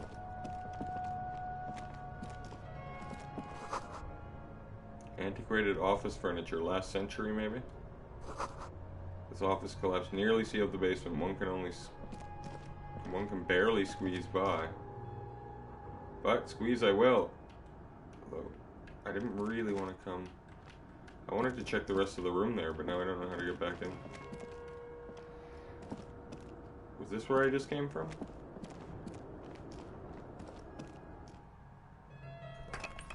Yeah, okay. You know Disco Elysium, you gotta check every detail of every room. Old file folders and carts, documentary silvery with mold. You never know when you're going to find a racist mug or a thought-provoking book or whatever, what have you. A series of thick, dusty panes of glass. This isn't just glass. These are old computation components. Computer components? Yes, filament memories. From the time when wires were cast in glass. Slides with an inlaid nervous system. Hey Kim, look, old cybernetics. So it is. I think it is used to form a single system, slotted in the wall. How'd they do that and why? The how was a closely guarded secret. Something that was locked in safes in human heads across the river where they were manufactured. As to why, your fingers don't know. So, could this be part of the Feld playback experiment? These? No. These are old filament memories. I hope you're not expecting to find a device here. You will be disappointed. Finished that. Okay. How close am I to another level, by the way? Damn, halfway again. It was dumping experience on me there for a bit. Intersolitary suit jacket. I don't know, it's gonna have to be pretty good to top this pinball coat I got. One suggestion, sorry. It does look nice with the rose in the pocket, but not gonna be enough to get this pinball jacket off my body. In the beam of flashlight, a crevice in the wall. Oh, look at that. Hidden room. You love to see it. Revolutionary's hat. Now that is interesting. What could this be? 1 plus to Amazonian socioeconomics friendly neighborhood communist. It's a communist hat if I wanted to go down that path. I'm too entrenched in the ideals of moral ultraliberalism though. But let's check out the secret room. Bunk beds. Revolutionary propaganda on the bunk bed, ancient flyers and brochures. It's another communist hideout, the second I've found here. These pots and plates are full of dust and spider webs. A mustachioed and mutton-chopped man, amateurishly depicted, gazes at you with sad eyes. The plaque reads, K. Mazov. There is a spider web in the lower left corner of the portrait. It's that Mazov guy. This must have been the hiding place of some naive leftists. Some radical or radicals were hiding on here. They left a long time ago. What's with all the secret weapons caches and bunkers? We have found a lot of those lately. I guess what most people think of as history tends to linger in random neighborhoods. Martinez being what it is, no one has gone through the trouble of cleaning out the old bunkers. Good hiding place for someone who's up to no good. Maybe I should move in here. Seems cozy. I won't stand in your way, but only after we're through with this case. Could it be connected with that bust we found in the students' room? Millions of depictions of Mazov have been produced. They're not all connected. Besides, that looked like some student. The youths always go for this kind of stuff. Could someone have come through recently? You mean like Ruby? No. Yes. I think we've stumbled on a piece of history. He looks at the dust. Brush the dust off the portrait. I might as well clean off old Mazov. Years' worth of dust is shaken off. The full head of hair, matched by an ample moustache and sideburns, look a bit silly. Someone crouches, heels dig. Alright, shut up, Shivers. Shivers, out of all the thoughts in your head in this game, is the one I'm just the most tired of hearing from. Alright, so I'd like to think... Oh no, I hadn't been up here yet. Some footprints. One of the souls appears more worn than the others.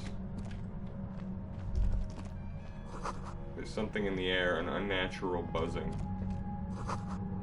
Tunnel collapse, you'll have to find another way around. I mean, I think I've already found it.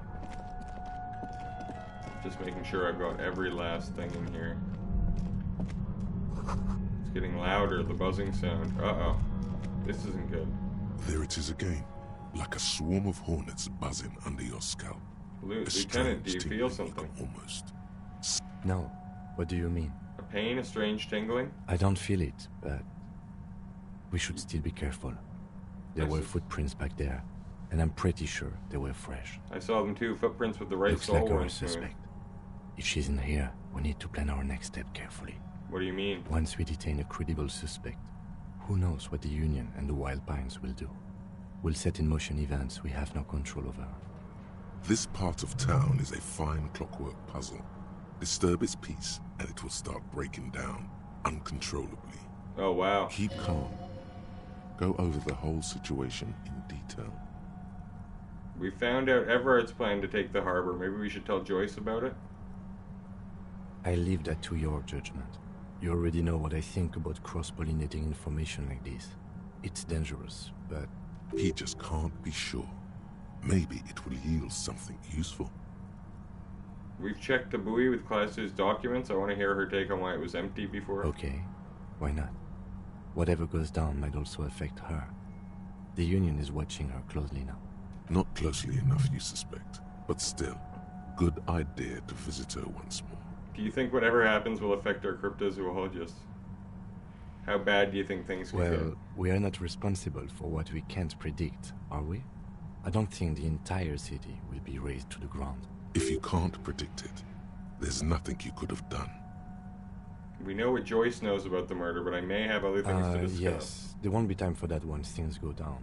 Matter of fact, I don't think there's time for it now, but I think I see a cavern. Maybe more cellars? I think we've been careful enough. We still have the element of surprise. I wouldn't be so sure. You haven't exactly been sneaking. Or maybe not. Either way, once we go deeper, there will be no turning back. Wow. I thought the other path I'd found was the secret one. At the very least, I want to check that out first.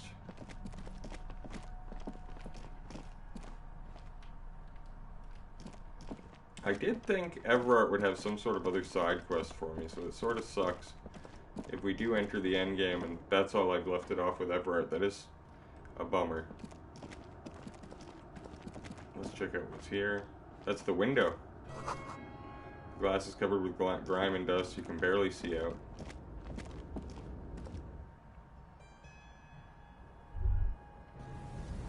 Top of the building. Oh, I'm glad I came this way. Stones fall. It's a long way down. Oh man, my real is at 11:11, by the way. Make a wish, everybody. Central support beam is being destroyed by artillery fire. Bummer. The gusts of wind, the heights feel dizzying.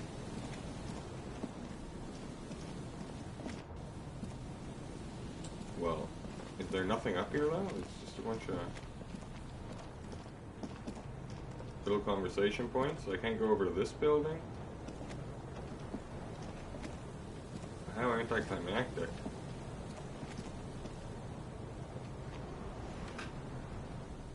Well, that's a bit of a bummer. Oh wait. No, that's just the steps. Oh no, it is a postcard. Martinane 98. Good eye, Jordan, if I do say so myself.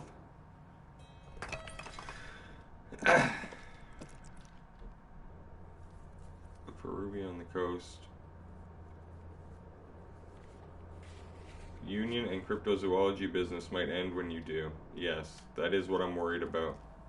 Union specifically. So, making a list in my head, I'm going to go back to town. I assume Class 2 is just at her apartment, which is unfortunate. I thought I had arrested her for good. I thought she was just gone, but she's probably going to hate me and not want to give up a lot of information, but we'll go there anyways. Then I want to check out the monument to see if the Tequila Sunset Monument is being erected in my honor. I think that'll do great for this ultra-liberalism quest. Maybe finally finish it. So, let's start with that. And then I am going to go talk to Evrart and see if there's any more conversation starters. Oh shit, no.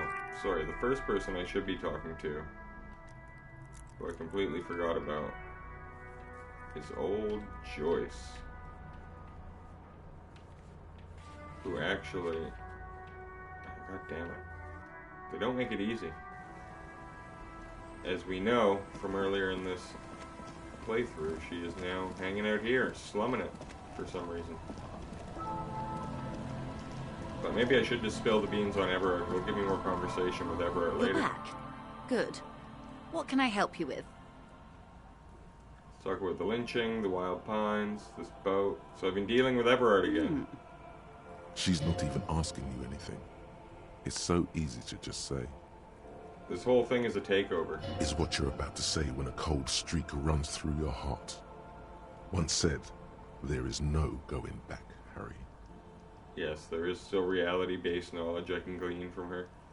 No, say it. A takeover? Yes, it's not a strike. You aren't being let in because there's nothing to negotiate. The Union is taking the terminal. If they're taking it... She looks towards the colorful mountain of crates like toy blocks rising from above Martinez. Green livery, changing into red, blot by blot. Then we're talking about a war. Evrart needs to let me into the harbor at once. We need to talk about this. I can ask him to let you in. No. It's naive of me. He sent you. This is the negotiation now. And if he does not avert his course, it will be a war negotiation, detectives. War is their goal. They think they can win before you even know it started. An insane goal. Cornell has 1,000 men on their payroll. The next batch will be a platoon of 20 men and a gunship. You can't simply trick them. Wow. I've seen the Union's forces. They are better organized than these mercenaries. They also have the support of the people of Revachol West. It will take more than Cornell to wipe them out. Wild Pines will need to send more and better equipped men. Make no mistake, ma'am. I am sure you have the money. The question is, how many years and how many lives are you willing to sacrifice? Damn. What do you suggest I do? First, will this affect your decision-making process? The workers should have the harbor. Cut off the snake's head. Everart's pushing all this.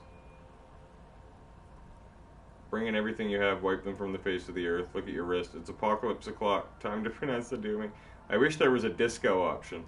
I'm afraid we won't disco our way out of this one. Cut off the snake's head. Evrart, time to turn on him. Fuck it. Like the previous leaders of the Union were assassinated. I suspect by Evrart and Edgar themselves. She considers it. I admit there's some poetry in the idea, and like poetry, it's also useless. There would still be Edgar. They factored it in. The Union is them, and they are Martinez. So what are you gonna do? What will I do?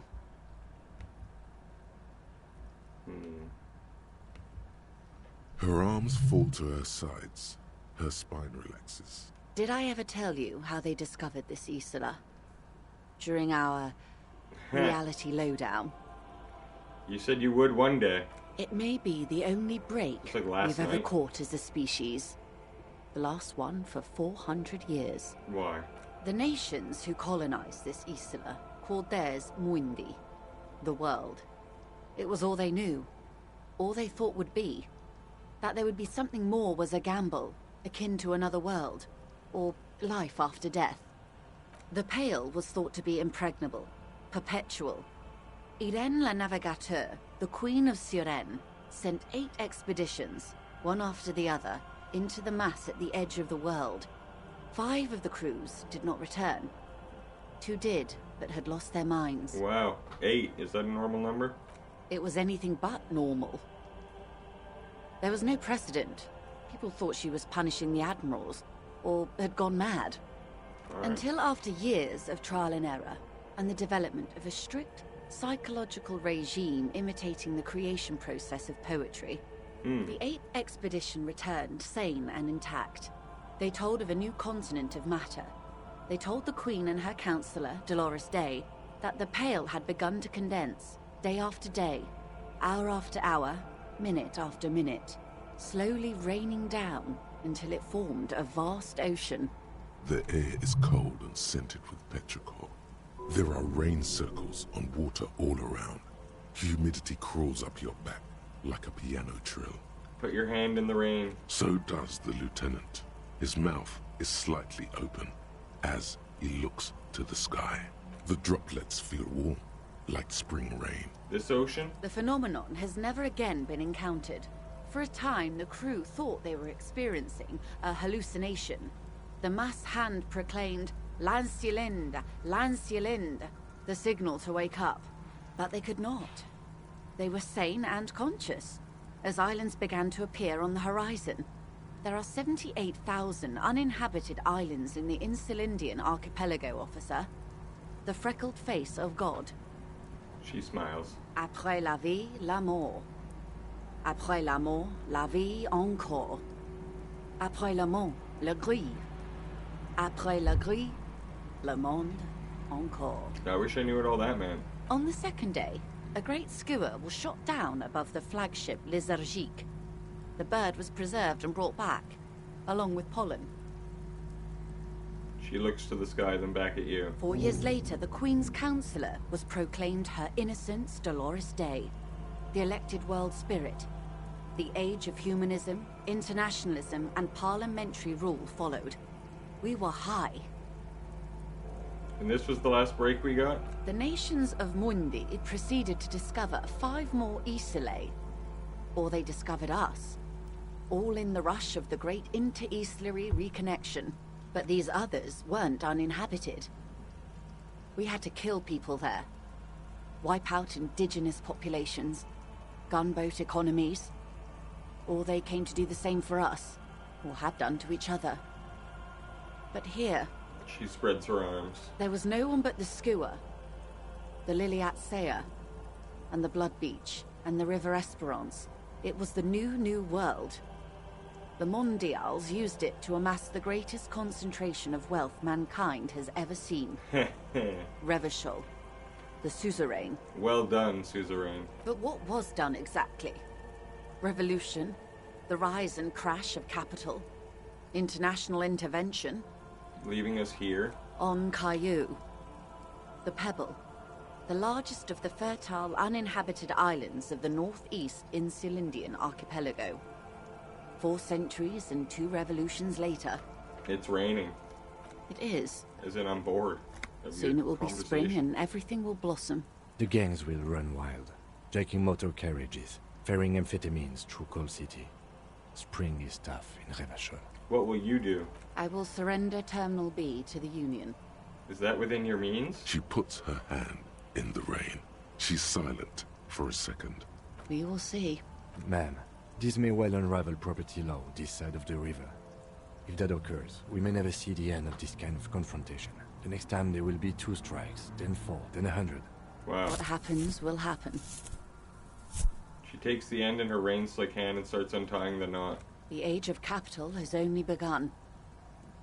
I will talk to my employers in person.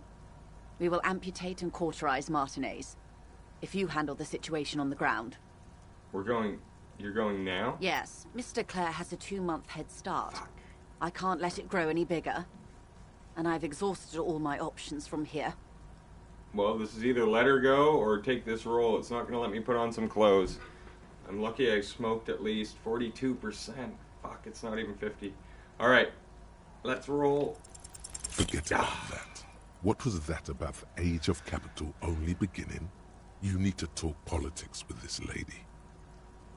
What further plans do you have for the age of capital, ma'am? Don't forget to purge the world of degenerates. I will try to do so, Harry. If not for you, then for Revachol. Is it? She tugs on the rope. Keep the peace, and I will keep my end of the bargain. How far along is Cronell's investigation? A confrontation is imminent. They have followed in your footsteps. Wow. As your investigation reaches a climax, so does theirs. They are your shadow. Arm yourselves. Armor yourselves. Protect their targets. Violence may be unavoidable, but we can limit the casualties. When will they make their move? Where? Soon. I do not know precisely. They have cut off all communication, you see. They know I've been feeding you information. No, fuck. One last thing, Lieutenant Dubois. I've given the matter much thought and come to this conclusion. You're not an amnesiac. You're insane. I know, because I, too, am insane. I just hide my illness better. And I'm rich. Isn't everybody a little insane? No, Detective. No one's as insane as you. Wow. Don't worry, madame. I am very sane. How do you keep it together? The same strict psychological regimen the 8th Admiral developed when he crossed the Pale and discovered this Isola, the Volta do Mar. It's used by inter-Easlary travelers and other troubled souls, even to this day. You could use a little of it yourself. Goodbye, Rejoice Layton. I'm gonna just say her name wrong because it's hilarious. Watch out for yourselves. Find They will solution to strike strike soon. deadlock. Wow. The lieutenant watches her boat grow smaller on the bay, its white sails fluttering. Slowly, the sails turn grey-blue. As more oxygen gets between you. Wow. So that's it with Joyce. Now to go talk to Evrart. It's clear you like the hard stuff, Brota. Sounds like my stomach is growling. Evening falls. The time has come to take the vow. What does this mean? The vows are blood and flesh. What is my lower intestine going on about? Lower intestine? The term is metabolic and circulatory system. What's the hard stuff? Fascism, Brota. What is fascism? I don't want to. You're going to become a keep your fascist. vooz, right? Keep your vooz, Brota. I'm out of here. There's a slow, painful growl somewhere in your intestines, knocking on your alcohol-engorged liver. It is one of betrayal and disappointment. I think it's because I was trying to rub up to Joyce and I said a sort of fascist-y thing. But at this point in the game, it's sort of too far gone to try get a different political thing going. One more here, and then I'm going to have it all filled up. The Anti-Object Task Force. I forgot about this earlier, but when I was destroying that door and it reminded me of all the things I destroyed, I really like this one, so we're gonna put it in there. And then we'll take it from there. If I really unlock one afterwards, I really want to do, then maybe I'll unlearn something, but for now, my thoughts are full. Aye, the sea's gonna calm down soon, I can feel it. The wind is turning southeast. What's on your mind, officer? Well, I will not be getting a date with this lady. Kim's presence lowers it by 14%.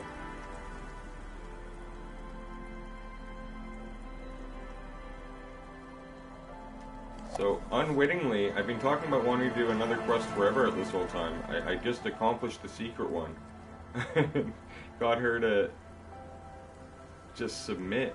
She just quit when she realized she'd already lost ahead of time.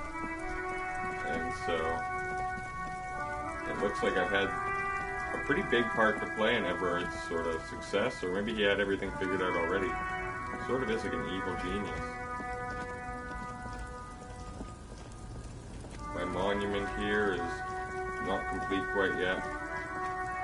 Although he said it wouldn't be complete until the strike is over, but I've pretty much just laid waste to the strike. Let's go talk to Evrart first, then Class J after. How about that? Maybe Manana has something to say now that I've uncovered this plot of his. Hola, Wandering Man. Why How are can I you help striking? We're negotiating our share. Aye. Oh boy, economy stuff. I get it. You want to talk about something The else? man whispers.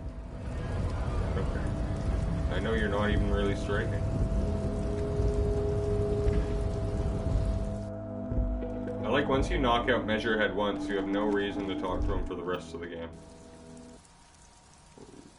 One sec. I don't know if you guys saw that, but I had a thought.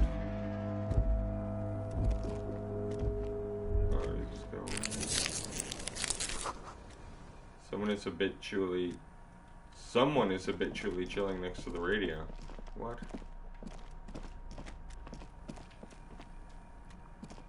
An imposing combination of a punch clock and a payphone is looking down at you from the wall. Insert 10 The cents. machine swallows your coin and seems to be waiting for your next move. Muscle memory dial a random number. Like, oh, we're doing this again. Your fingers run over the dial pad. 005. That's the dialing code for Revachol. 4952. And a moment of hesitation before entering the final numbers. 993. Calling. Calling. Still calling. Video Revachol, 24-hour video rental. You rent 8 and 10mm film for home use. This is Lummy. How may I help you? The voice of a youngster on the other end sounds as enthusiastic as that of a man walking towards the gallows. Did I need a movie for some Video reason? Revachol is a 24-hour video rental. We rent 8 and 10mm film for home use. This is Lummy. Do you know me? No. What is this place to me? Sir, I don't know. It's a video rental. Why did I call maybe you? You called to extend your rental period? Do you need to extend your rental period? My name is Harry Dubois. Do you have anything on my name? Let me fire up the machine. Dubois. Here we are. You haven't rented anything in 5 years, but you still have a copy of Blue Ocean Hell from November '46. Whoa, not a fun film, that one. What kind of film is it? It's not an easy watch. After the death of his daughter and subsequent divorce, Zemsk immigrant Egidius Wojcik tries to come to terms with the onset of dementia. Jesus. No wonder no one's been missing it. Still, it would be great if you could return it to us. We're on the corner of Voyager and Maine. On the corner of Voyager and Maine, a large neon sign hangs on the side of a building. Video Revachol, 24 hours. It's raining and there is almost no traffic on the street. A woman's footprints in the mud lead away from the front door.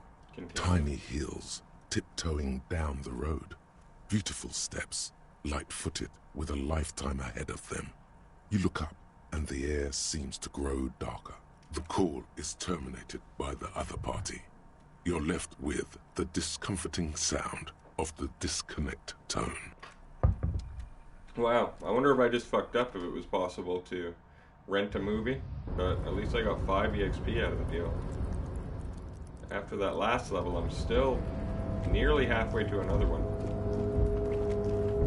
The big 70 EXP quest clear is huge.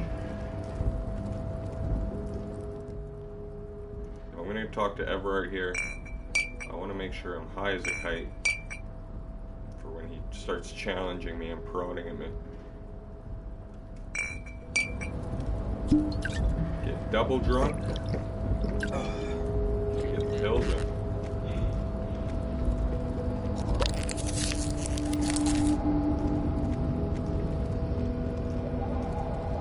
My guy, my Harry really should be dead. I mean, the amount he's just been hitting it every day.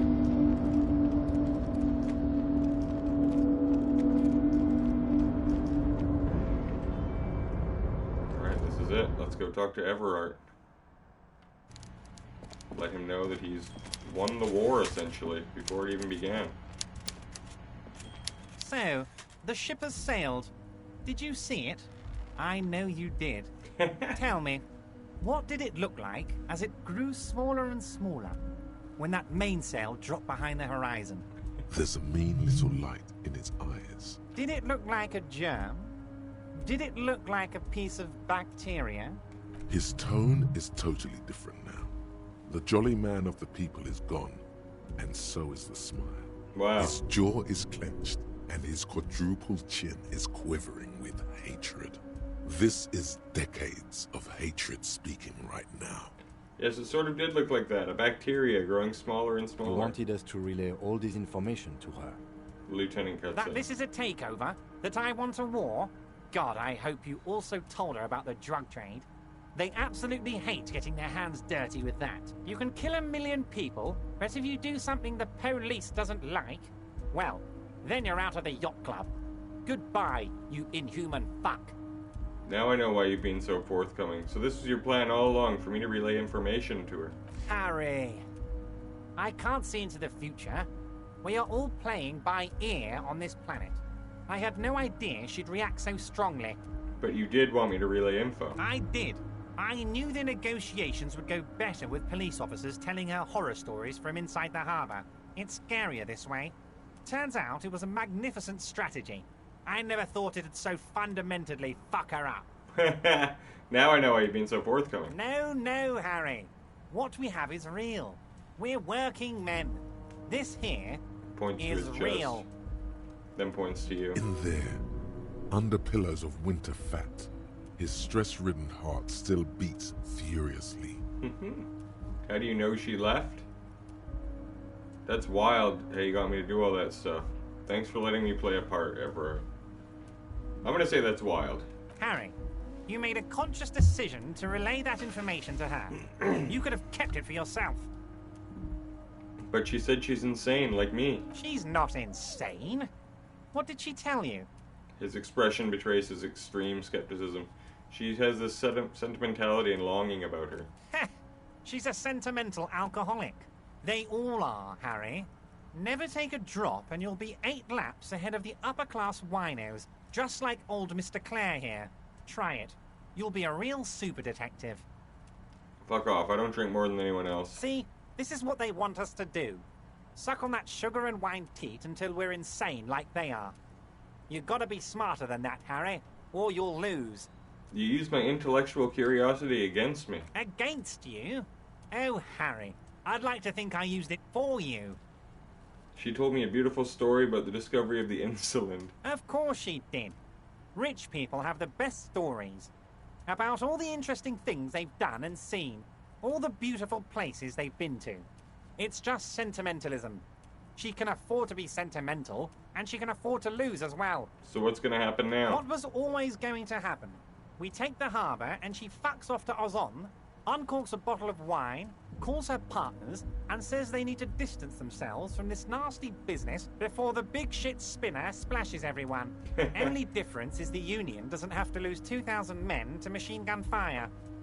You could have just told me, I would have been on board. Damn, Evrart, I was hoping I'd somehow get to fuck you over in the end, not the other way around.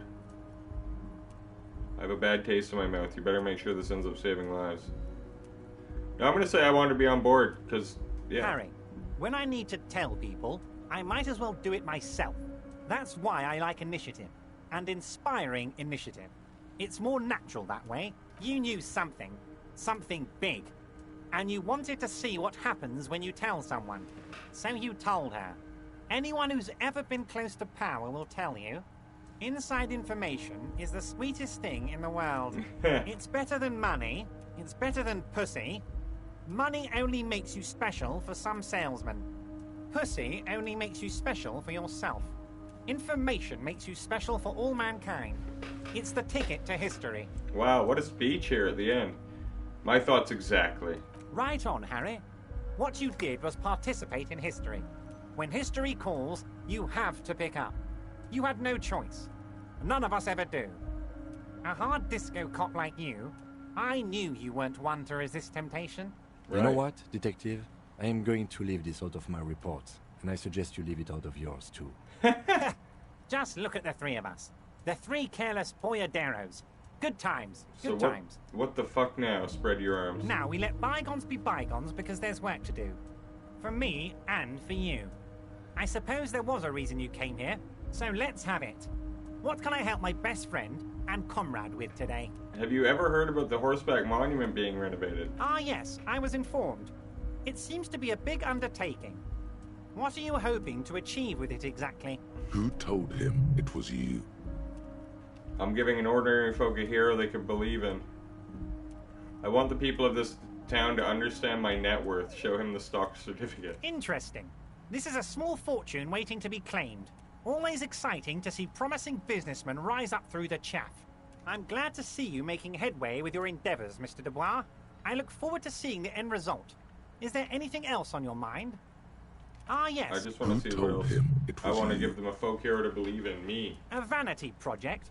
Or is this your way of inciting rebellion? We are. And we will do our best to ensure that's what. Indeed. I'm glad to see you... Well, that's it. That's the end of my relationship with Evrart, I'm pretty sure. I did his dirty work. I didn't really see a way to fuck him over throughout all this. I am very curious how it can go the other way. But yeah, I helped him win. It doesn't feel good. I probably should have stuck with the ultra-liberal herself, hey, mister. Joyce. I'm not gonna bother you with a long greeting, just like we talked about before. Yeah, I don't need to talk to that guy ever again. This will probably be the last time I'm on these containers. So drink it in, everybody.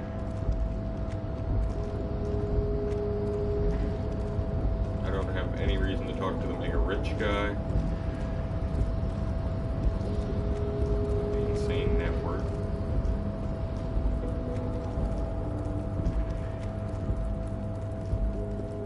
wish it had cleared some sort of big quest for me that would brought me some more of that sweet experience points.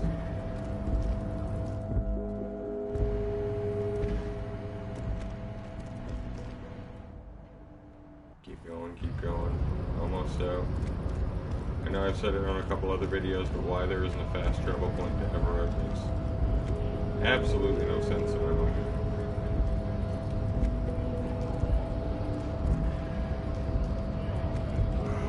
Fucking staircase is so annoying. I wonder if this guy's got anything new to say. What with the developments? Right to work! He's the fake mercenary who's spearheading this whole thing. So we'll go talk to Klausja. We'll stop by the apartment, because I'm pretty sure there's another bullet there I can grab. Maybe talk to Kuno, see if I can do anything new with him. Tell her I found her husband. Oh, hello, dear. You never told me you've notice you seen at the first. phasmid. Oh, you don't want to hear about some old woman's ramblings. I really want to know about it. Reflexively, the lieutenant read his familiar notebook. Well, it was summer. I was building a racing track out of sand on the beach near a tall stand of reeds. Quite a tall one. Many times my height, I remember. When, all of a sudden... Wait, where was this and how old were you? I'm getting ahead of myself. I was 5.5 in Betancourt in the suburbs. My grandmother had a summer home there. What happened? The strangest moment of my life. I looked up and one of the reeds moved. Not like a plant, but like a living thing. It stood up and looked at me. Its body unfolded like some antique toy. I've never seen anything like it. Wow. She had no fear, just surprise. I didn't know this can happen, so I reached my arm and touched the thing. Did you follow it? I tried, but I was only a child. There was mud and high water. I couldn't see it anymore. I was just standing there knee-deep in mud, looking around me. Then what? I ran back home to my grandmother and asked her if reeds could walk, and told her they were looking at me. Of course, she just laughed at me, but I knew what I'd seen. For years, it was a story I told at parties when I wanted to impress boys. We were on our first date when I told him my story. You should have seen his face. He said my descriptions matched the phasmid down to a T. Its white marble limbs, the way it moved. She makes it sound like she was just getting laid for years with this story. So she met that's her how they husband. met. This is beyond significant for them. So that's how they met. That's their whole thing. Okay. I'm done You're with welcome, this conversation. sweetie. I do appreciate the chance to relive it whenever I get one. It was just...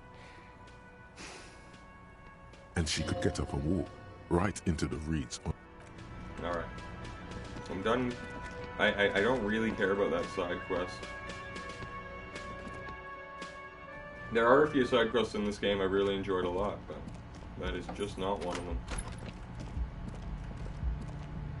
Back up to Klausja, who I assume is going to be here?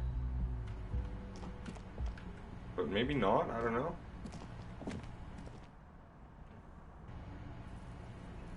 No. Okay. Then I don't know why everyone's telling me to talk to her. Maybe I need to do it on the radio. This window is pristine on the inside, unlike the one next to it. Light I'm from still the not desk gonna get this left, a wrong. vague sense of disappointment. The window stands mute in... Alright.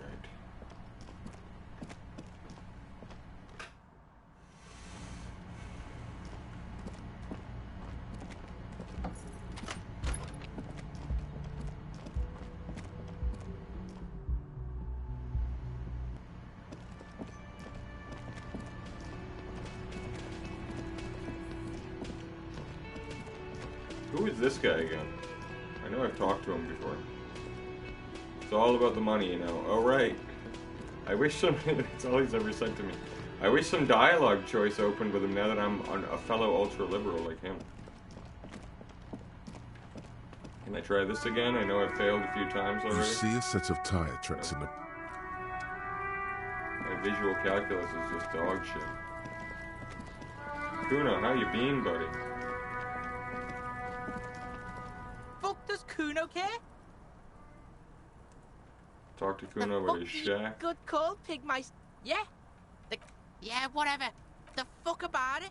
Nothing. Get lost, Kuno. I've reached the end of my line with Kuno. I always thought he was a character as well that would have more to do about him. But it seems like maybe not that way.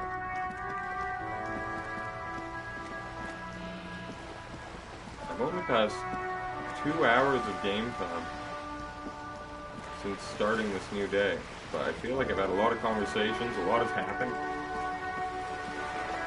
I won a war for an obviously corrupt union, which doesn't feel great, but at least Cindy the Skull will be happy.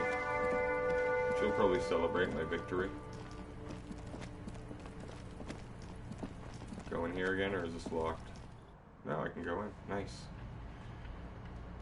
So I had read there is a second bullet, believe it or not, in the room of the communist.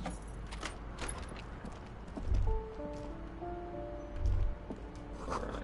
Revolutionaries love to pose with their guns. Can I look at this head? A plaster cast bust depicts a middle-aged man with impressive sideburns. The name on the plinth reads Kraz Marzov. Whoever lives here needs to learn how the economy actually works. I suspect that's exactly what they are trying to do. He leans in closer to expect the economics book on the There table. aren't many communists around. Not after... Oh, wow. Maybe I was wrong. There's nothing in here. Nothing in here that I can see, anyway, with my current stats and abilities. Well, that is a bummer. Talk about a waste of time. Had I fully done everything I could in here? Sometimes just with even having the raised stats, you come into a different room and it's different opportunities that you might not have had before. And Kuno's dad is just out for the count. I thought my character was fucked up. Poor old Kuno's dad, just being in bed, barely alive.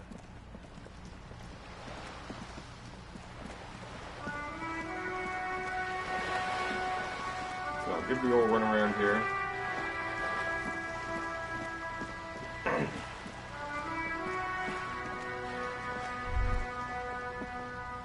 Awful lonely here. No ruckus. No old men playing their little ball game. Where did the old guys go? You mean the guys who were playing pétanque? Have you noticed people sometimes appear and disappear in places? Right, let's move. I've avoided talking to those guys the entire game, so them not being here, I don't really care. Let's talk on the police radio. Let's see if we can get a hold of Class Chick, because if not, I don't know where Inside, she is. You see a set of steering levers, a radio microphone. This is Precinct 57. How may I assist you? Connect me to the 31st. Right. 10-4, come in.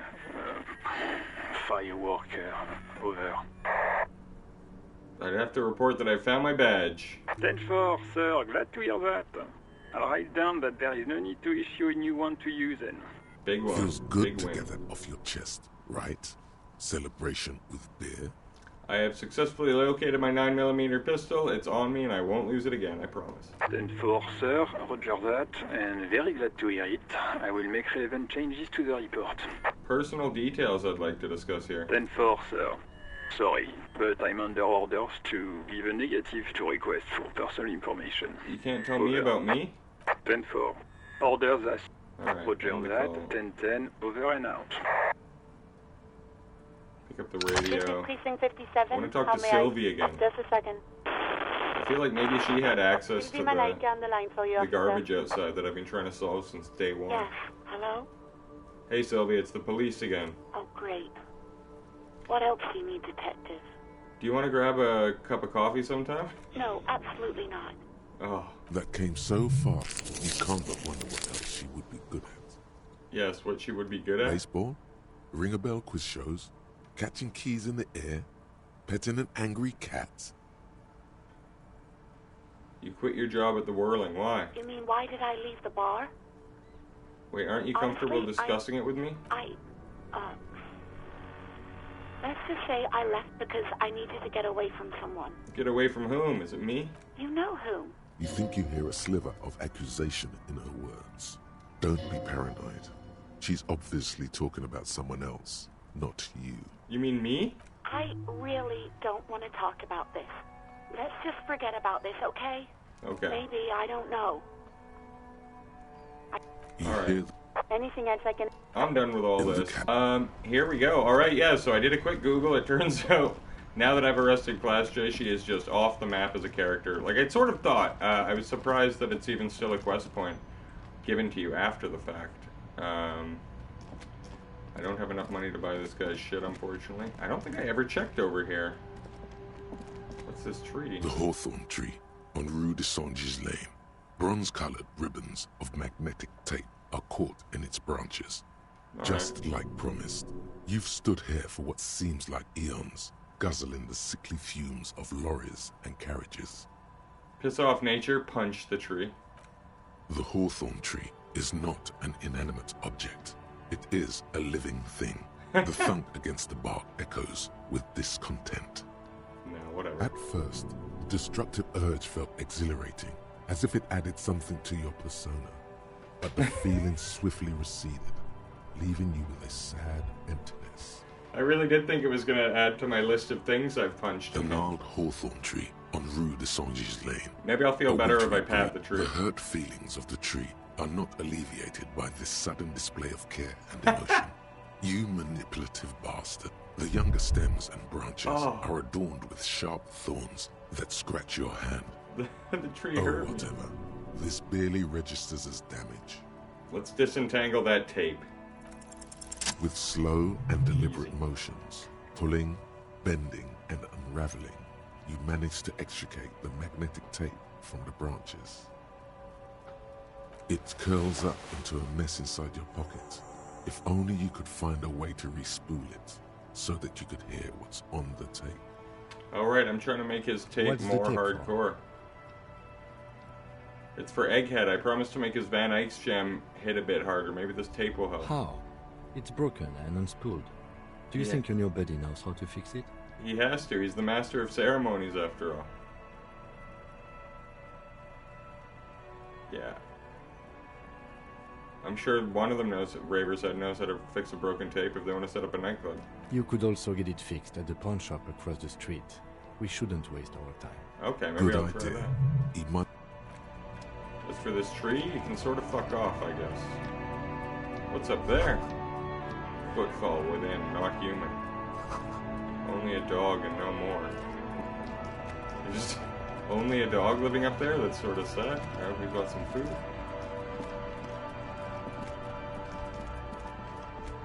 We'll go in here.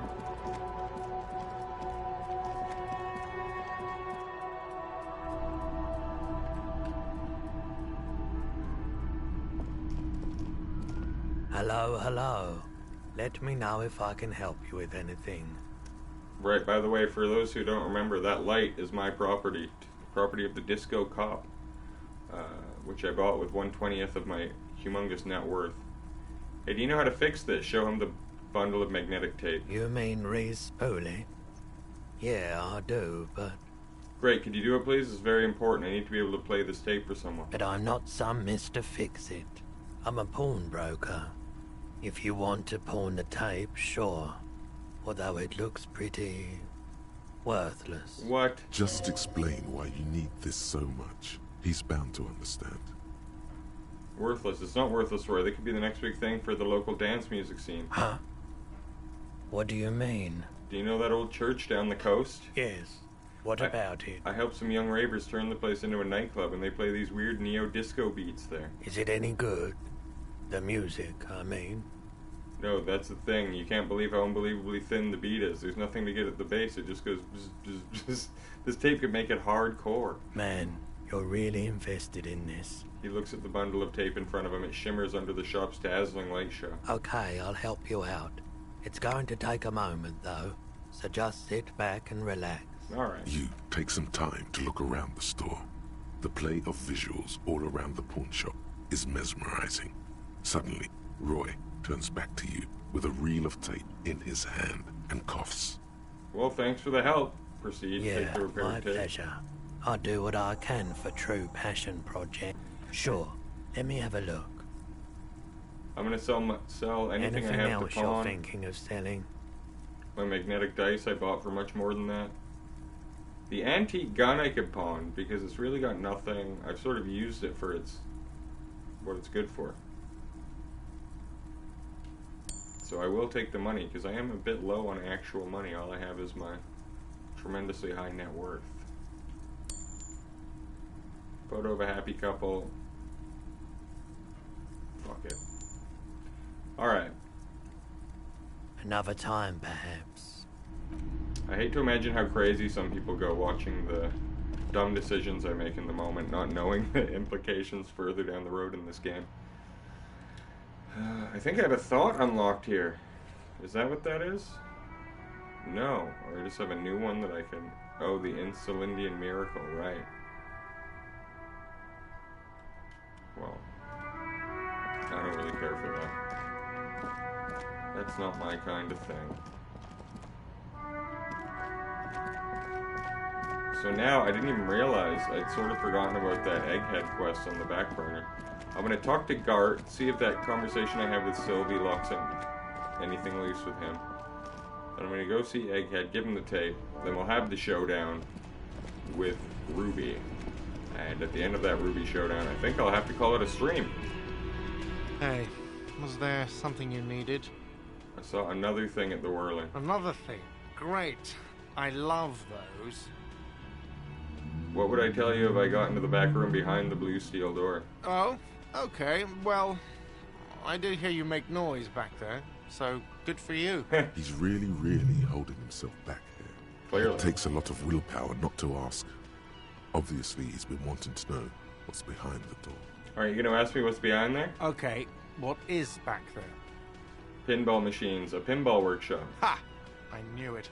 I've always wondered where those machines by the door came from. And they told me there was some kind of pinball thing here, too. I love how it is the common thing you would think of. I knew it. Were there any back there?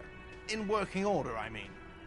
Why? Do you want to play? Because I might be up for a game. No, I was just wondering if you found pinball machines there. He was wondering about something business-related, about how much money he could make of one. You're thinking of selling those pinball machines. I want a fat cut. C-suite shit. Yeah, I'm gonna say that. Those machines are Whirling property. But if it makes you feel any better, I'm not planning to sell them. Alright, okay. I wouldn't want to sell a pinball machine either. I'd want to play it. It wouldn't hurt to get a little life in here. Other than the hellish karaoke machine. That one's always causing trouble. Klausja in room 3, she nicked the phone line. Why? No, fuck it. I don't want to know. I don't want to know why these degenerates do what they do. I thought we had one good guest in the building. Fair. He really doesn't like it being Klausja. I bet you didn't want it to be her, huh? What's that supposed to mean? Fuck you, buddy. She's not my taste. Good thing she pays for her stuff on time. I'll forward her the bill and be done with it. Wow. Wow. She really isn't his taste. Her spell hasn't spread here. That's now, fine. was there anything else? Is Gart I gay? have like Is he part of the homosexual 4,000 underground? coasters to stack. And then I need to wash dishes because it turns out I have to do that too now. There's a peephole in the wall. What wall? Upstairs in the secret back room, next to Klausja's bedroom. I found it when I found the pinball machines. Also, let's do some drugs here. There we go.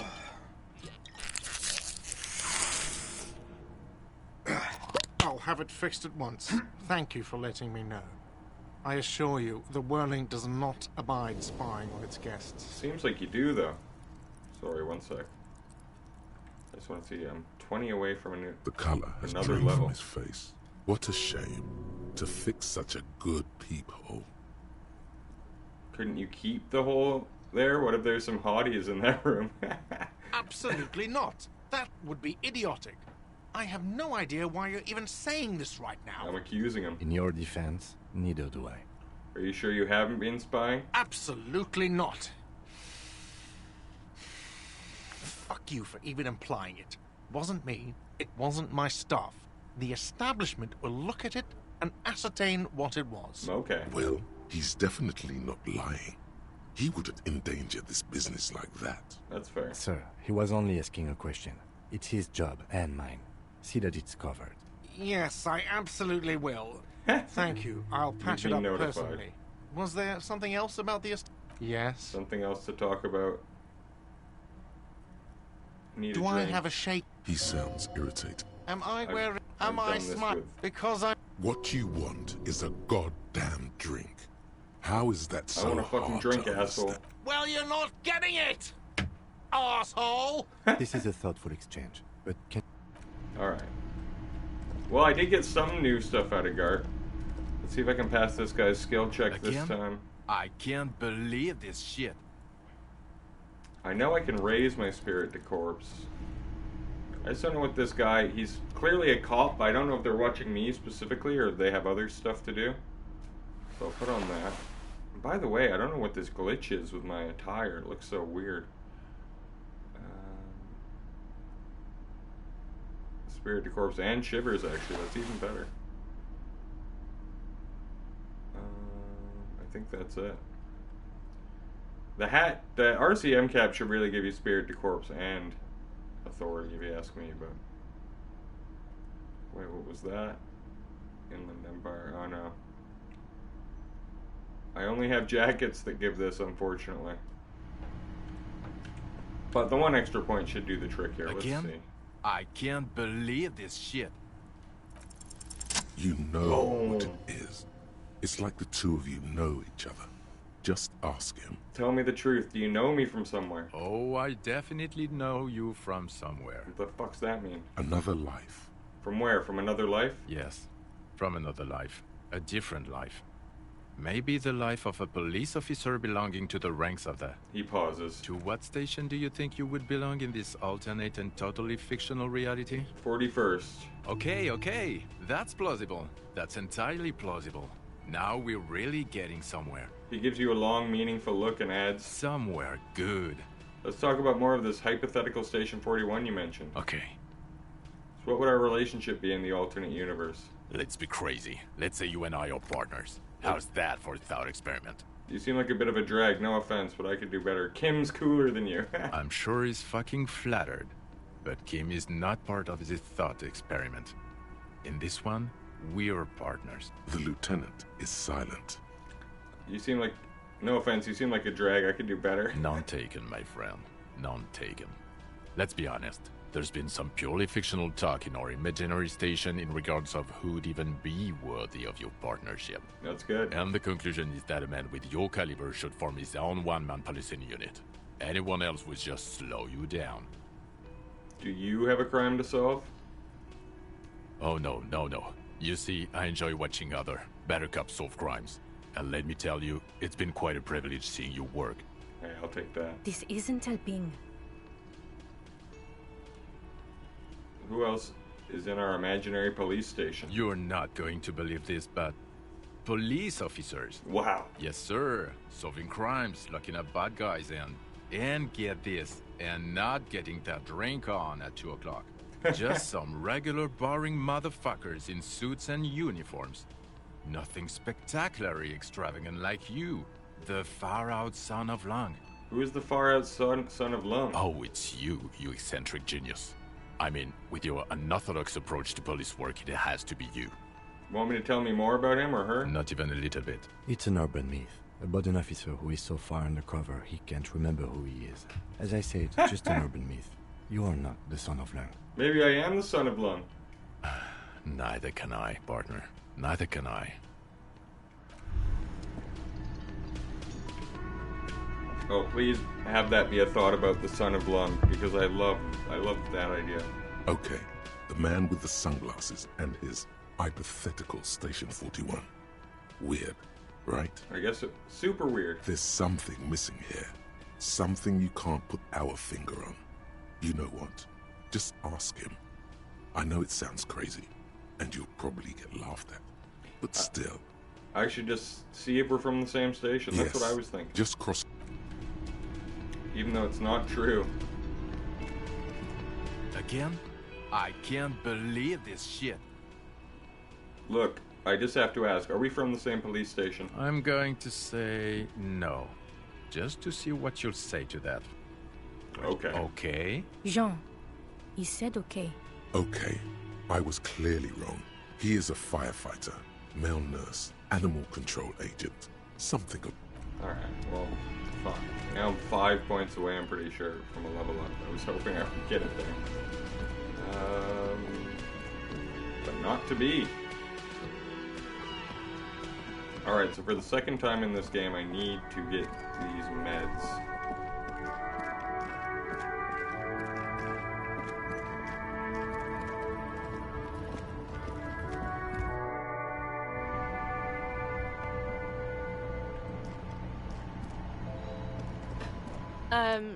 Is this about the questions again?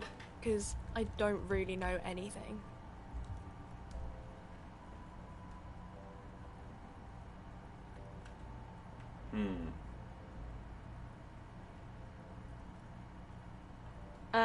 I don't really know anything. I mean, how long's I it don't been know then? really. Alright. Sorry. Don't need to talk to you. I need A to small talk. cabinet on the wall is filled Okay. These magnesium here. pills. Okay, here. Okay, here. I hope Saint Baptiste makes you feel better or something.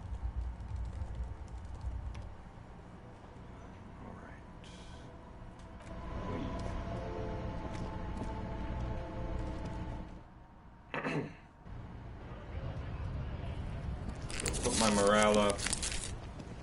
Feels like a bit of deja vu. I'm pretty sure that's how I started this stream. Take off this stupid jacket. I just hate it. I want my pinball jacket back. Pinball maker's coat, sorry. And let's go give Egghead this tape, and then see if I have time for this confrontation. I might leave it on a cliffhanger, and we'll do the confrontation in the start of the next one, but let's see here. I always end a bit early, and then I feel bad because I have to think all week until I can play Disco Elysium again. Really loving the game all over again. Like I played it for the first time.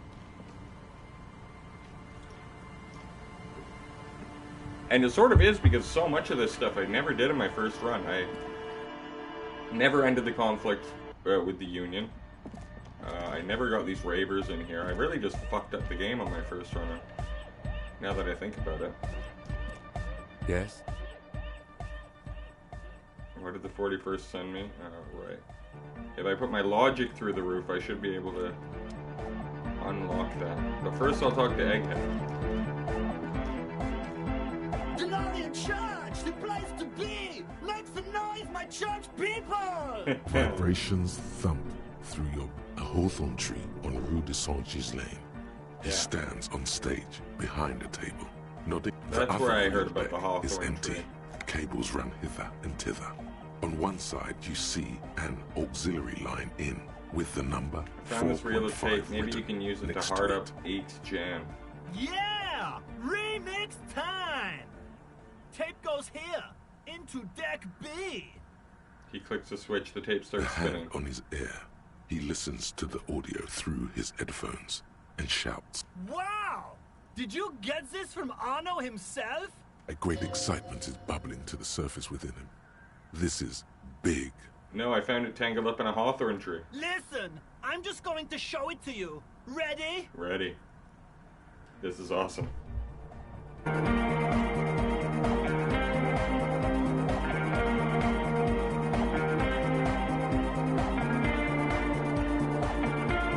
It is better. Wow! Here's that? The signs match perfectly! I love it as well. Now, if only we had the beat for the full assault, it would be unbelievably hyper! I don't know what else I can do for you, buddy. What is this? It's good. How did you guys do that? Do what? I just found a random tape and brought it to Egghead. He's just incredibly good at remixes.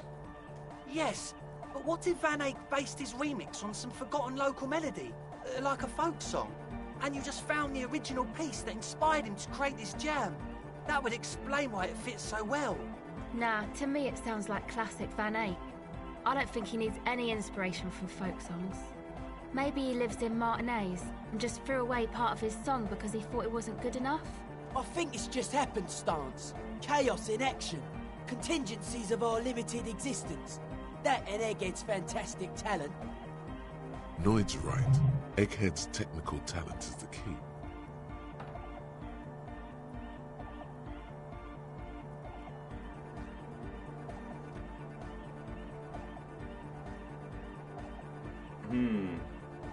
Andre's got it. I think it does sound like a local folk song remix. Be how it's made! If it fits, it fits! What about the bass? Do you have any ideas for that? Andre looks back at you. Yeah, I remember. You said it needs more bass. I think you might know the answer. What if we used that crazy sound from Suna's experiment, but tamed it, made it pulse? But how? Don't be too hard on yourself if you don't figure it out. I think the jam's already pretty ultra. But it could be hyper hardcore! Interfacing. I gotta get my interfacing a bit higher. I'm already on drugs that make it high. Let's go even higher. I know I got the gloves. Pretty sure I have some sort of either glasses or hat. This is an important role because never done this quest, and it feels like it was giving me an out where I could have just been like, you know, it's all right. But if I get this role done, I think it'll be a super hardcore song. But I was wrong. That's the only interfacing I have. Good morning! It's gonna be a good 58%. Come on, please. Sidechain Yes! the beat. Love it. Sidechain. What does that mean? Listen, you can use the compressor to select between which track it's compressing. Either the auxiliary signal or the main input from the tape. Make it alternate between the signals. Okay. The compressor controls the gain based on the level of the signal on the aux sidechain input. It will allow maintaining a loud sound without peaks that fill up all the headspace. Okay, you need to start sidechaining it. Explain the concept. Sidechaining it, you said? He turns down the music and hands swiftly across the mixer, setting up the necessary Then controls. he puts on his headphones and his eyes go wide.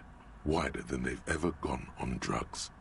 He starts jumping up and down, with bliss, in total silence, still listening to his headphones. Hey, what did you do to Egghead, Cop Man? Did you break him? Just wait and see, nodded Egghead. Are you ready, pussy? Here we go. Lloyd straightens his back, ready for the beat. I was born ready, Egg. Give him a thumbs up. Next level shit here. Wow. We love it. Come on.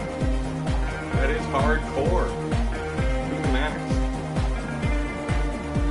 I love the lasers. They keep adding light things each new remix. Dump some XP on me. I've come to the perfect song here, fellas. The audio assault is glorious. The speed freak dances on the stage, intensely waving his hand in the air. This is beauty! There we go. This is life! What in the world is going on? The way melody and bass flow together. It's unnatural. It's unnatural. Your body is taking a beating from the low frequencies crashing over you.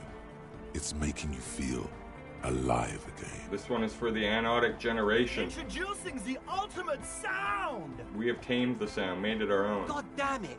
This dance club idea might just work out. DeLorean Church! The place to be! Pump it! Pump it! Are you a thought reader? No nation, but trans nation! No war, but class war! So you're not a thought reader, you're a communist. He's not a communist. It's just something he likes to yelp. He picked it up from a tape jockey at the Elysium. She was a communist, though. Right. Yeah! With the rebel yell! It's good you're not a communist. You should be an ultra-liberal. I could be an ultra. If you want that, do you want me to be an ultra? Please don't turn him into an ultra-liberal. Oh, jeez. Please don't do that. There's enough exploitation in the world. Be an ultra-liberal, Egghead. Capital needs your help. Aye! You guess Egghead is an ultra-liberal now. Capital rules the nation. He looks at you with an almost impossibly wide, shining grin, looking to see if you approve. Right on, Lord Verboter. Almost there. Could use a bit more consolidation, a tad less regulation. The market regulates itself. Superb. Eat the poor. You swear you feel the profit margins reflecting off Jermaine Egghead's giant smile. Okay, well, I think that's it with Egghead. I didn't mean to turn him into an ultra-liberal, but there you go. There was a check to do with him, Savoir-faire. I mean, look at that. It's already so high. Is it worth putting my Savoir-faire up one? I don't even think I need to here. Maybe I want something like suggestion. Charm men and women, play the puppet master. What was the Arno van Eyck? You get +1 to interface just for researching it. Are there any of these that I hate, that I don't need? Litany of contact mic, all physique white checks unlocked. See, that doesn't give me anything. Actively. They've already been unlocked. So sorry, Contact Mike. I know I dedicated my karaoke song to you earlier. Oh, it takes the level. Oh wow, I didn't realize it costs a level to drop something. So now, this is a tough one. Arno van Eyck. I'm gonna do that because it might unlock more conversation points with these guys. 83, I think that's pretty good. Let's give it a go. You close your eyes and vacate your skull, leaving your brain to wonder, where did that little fluttering light go? Total darkness. You sink down the darkest fathoms of your own personal deep, vertebrate by vertebrate, through the unformed skulls of your mind. Okay. Here it will begin. Where did the church go? Who fucking cares? I hate waking life. I hate this world. I hate and fear everything. All I want is to dance. Please, God, just let me dance. God? Where is your God? Where did the music go? Oh, don't worry. The music's still there. It's you who is gone. Concentrate on hearing. Nothing. Just the immaculate silence of your spinal fluid. Electrified. It comes to you like a blue whale. You sense it stir the tranquility of the deep. A single note of bass passing through. Then it's gone. That sounds weird. Back to El Silencio. This is where the beat plunged. I'm gonna let you in on a little secret. Every vertebrae in your spine is an unformed skull ready to pop up and replace the old one. Like shark teeth. The one you're currently in has a little brain forming in it, waiting for its turn. This is the spinal cord speaking. To rule the world. As it ought to be. Where is it? In the spinal cord. I'm ready. Good. Because from what I can see, it's about to bust a move. Let's do it. Foolhardy. Do you even know what's happening? With your eyes still closed, the first thing you feel, all the way back in the pivoting darkness of your own torso, is warmth. You have become a triumph of rhythmoplastics, somewhere in a smelly wooden church on the coast of Revachol.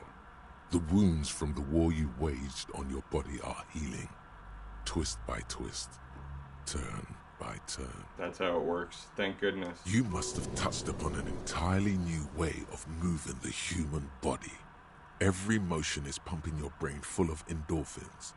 Open your eyes to the pioneering glory of hardstyle. Open your eyes and dance like you've never danced before. You have become a flawless interlocutor mechanism, a flesh and bone approximation of the throb coming from the speaker setup of the one called Eggheads, entirely, rigidly imbecile. I love the gloves. Or fear. Free from self-awareness. No deliberation. Only, and I mean only, execution. Oh my god! No way! This is really happening. With his reel-to-reel mixer blasting the anthem of a future that will never come, the young man observes your moves for a second. He throws a screwdriver and a bunch of drill chucks into the corner and explodes into dance. What he lacks in sharpness, he more than makes up for in violent enthusiasm. Dance, pointed Andre. It's the law. The young man immediately bounces up and down, then assumes the same dance pattern, embellishing it with some sort of waving motion. Can I get Kim in on this? The authority of the law is clearly unquestionable. What's going on here? The lieutenant looks at you and speed freaks grinding around the church, a group of unhinged lunatic delinquency This dribbles. is clearly Code 31 emergency. Code 31, Code 31. The lieutenant squeezes the bridge of his nose. The lights reflect off his glasses. He's obviously having trouble adjusting to this new world. Code 31 emergency? Really? Yes, officer, in the need of the assistance on the dance floor. The lieutenant crosses his arms with a bemused look. What's happening? I'm not doing anything. The music made up its mind a long time ago. I'm just implementing. Good for you. Rock on, then. Somehow, you manage to hear him sigh. Hey, I called you to dance. What? That's it. Don't let the lieutenant leave without getting his hardcore on. Who's the one in charge? Yes! You. This is great. Are you kidding me? I assure you I am not. Now get your groove on, Lieutenant. Get my what on? I said get your groove on. Boogie woogie. Sheesh, okay. He backs up with his hands raised in the air, observing the crisscross of your feet. Okay, you psychopath. I see what you're doing there. It's jacked up footwork, plus is that Ubi folk dancing? No, it's not Ubi folk. It's hardcore. Hardcore? Yeah. Whatever. You talk big talk, Lieutenant. Let's see some moves. Oh yeah? I did 15 years in the juvenile crime unit. I can do age inappropriate. Now, check this shit out. Check this shit out. To heel kick the church Oh, wow. floor with such intensity, it's reasonable to fear he'll kick a hole right through it, causing the floor to crack and the pillars to collapse, bringing This is the my church favorite roof down on I've all seen of in this game. It doesn't look like he gives a shit either. Turn to a cell. Get her in on it. The young woman lifts her headphones up slightly and raises. Asil, aren't you going to dance? A cell? Yeah, come on. No, recording. She briskly shakes her head, then puts her The headphones lead back on. programmer throws the other young woman a knowing glance before turning her attention back to her own work. She's still at her mainframe, pressing buttons. Is there anything more I can do? I want to break the limit. The dynamic motion of your flailing body is bordering on the extreme. You're going off the charts. So I dance. You feel as if turning on the hyperdrive would be a point of no return. Feels almost melancholy. Are you sure you have the entire posse along for this? Together, where are you? Here we go again! Hardcore fills the air! The sound above my hair! The what now? The sound above your what? Above my hair, man! Okay, this is too imbecilic. Excuse me. Shivers, turn on the hyperdrive. On the coast of the Martinez Inlet, in a small weather-beaten stave church, built 380 years ago by settlers from the Occident, most likely to guard against an anomaly at its center. An officer of the RCM is contorting his body into idiotically rigid shapes as he invents the future of dance music. It's the hardest anyone has ever danced. What is this strange feeling I keep having? This cold even now. I am La Rebachelière. Whoa. I am the city. What do you mean you are the city? How are you talking to me? The modulations of my voice are noted down with thermometers and barometers. You feel me in your nostrils, on the little hairs on the back of your neck. This is bizarre. I also reside in your lungs and vestigial organs. Everywhere there is space. What do you mean you are the city? I am a fragment of the world spirit, the genius Loki of Revachol. My heart is the wind corridor. The bottom of my air is red. I have 100,000 luminous arms. That's so weird. Come morning, I carry industrial dust and let it settle on tree leaves. I shake the dust from those leaves and onto your coat. I've seen you. I've seen you. I've seen you with her. And I've seen you without her. I've seen you on the crescent of the hill. I wonder how much time is passing in game right now. But who am I? Why are you talking to me? You are an officer of the citizens' militia, Jean Tenrebu. When you wear your coat, you wear my soul. Whoa. You move through my streets freely, in motor carriages and on foot. You have access to the hidden places.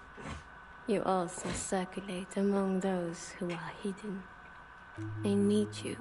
You can keep me on this earth. Be vigilant. I love you. An officer of the RCM is lying on the floor of a small church with his eyes rolled back and his tongue lolling out. Several others are standing around him. He slowly comes to. Had a good rest there? I spoke to the city of Revachol. Fuck yeah! I bet you did. Those were some advanced moves, man. That's all great, but we should really get going. We spent enough time doing aerobic exercise for today. What a day. Day 5 is proving to be. You might be imagining it, but it feels like Egghead turned the volume down. Such is his respect. Man! Now, man! Now... The would-be leader stutters with excitement. Now imagine if we could do that, right? But with like 1,000 people. Yeah. End of human development. Mission complete. Right. Ecstatic. All right. You're absolutely beat. Muscles relaxed and feet. Goodbye. That's it for now. Leave. Alright, let's have these breakthroughs, and then I think I'm going to call it a stream, and we'll just start the next one dealing with Ruby and maybe finishing the game. Part 10, how poetic. Bringing of the law. Lawjaw. Okay, so we now know why you have Lawjaw. Why you say the law in a weird manner. And why your jaw does that thing. You had polio as a child. You hadn't gotten vaccinated. It must have been right after the revolution. Not a lot of vaccine going around then. So you got infantile paralysis due to polio. And this jaw thing is a complication from that. Admittedly, it's not very funny, but you overcame it. This little infant survived and became a sharp-shooting super cop. So, fuck you, polio. I beat polio. Wow, who knew? Bonuses. Learning cap for hand-eye coordination raised to 6. Succeed all hand-eye coordination passives. -1 rhetoric. Well, I can put up with that. And then the anti-object task force was another one. But it didn't give me the little readout. How sad. +1 pain threshold, thick skin. All physique caps raised by 10. Well, that's great. As for everything else, wow. Look for Ruby on the coast. Become a man of plenty. I completed all my tasks from Wednesday. Become a man of plenty. I can work on that later. I will never be able to question Class J. Look at all these ones I finished. Wow. That feels great. And yeah, okay. Well, that has been my Disco Elysium playthrough run.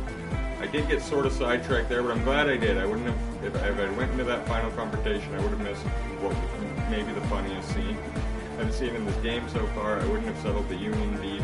I've leveled up about 3 times since then, with another one halfway there, so that's all great. Thank you if you've watched up to this far. If you know people that like video games, feel free to tell them. And once again, follow Game of Your Life podcast, Pokemon Snap out today. It's a fun listen. And as I throw a quick save on and get ready to depart, I will bid you all adieu for another week.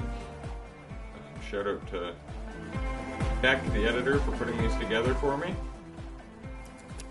Also, just putting it together as a comic recently.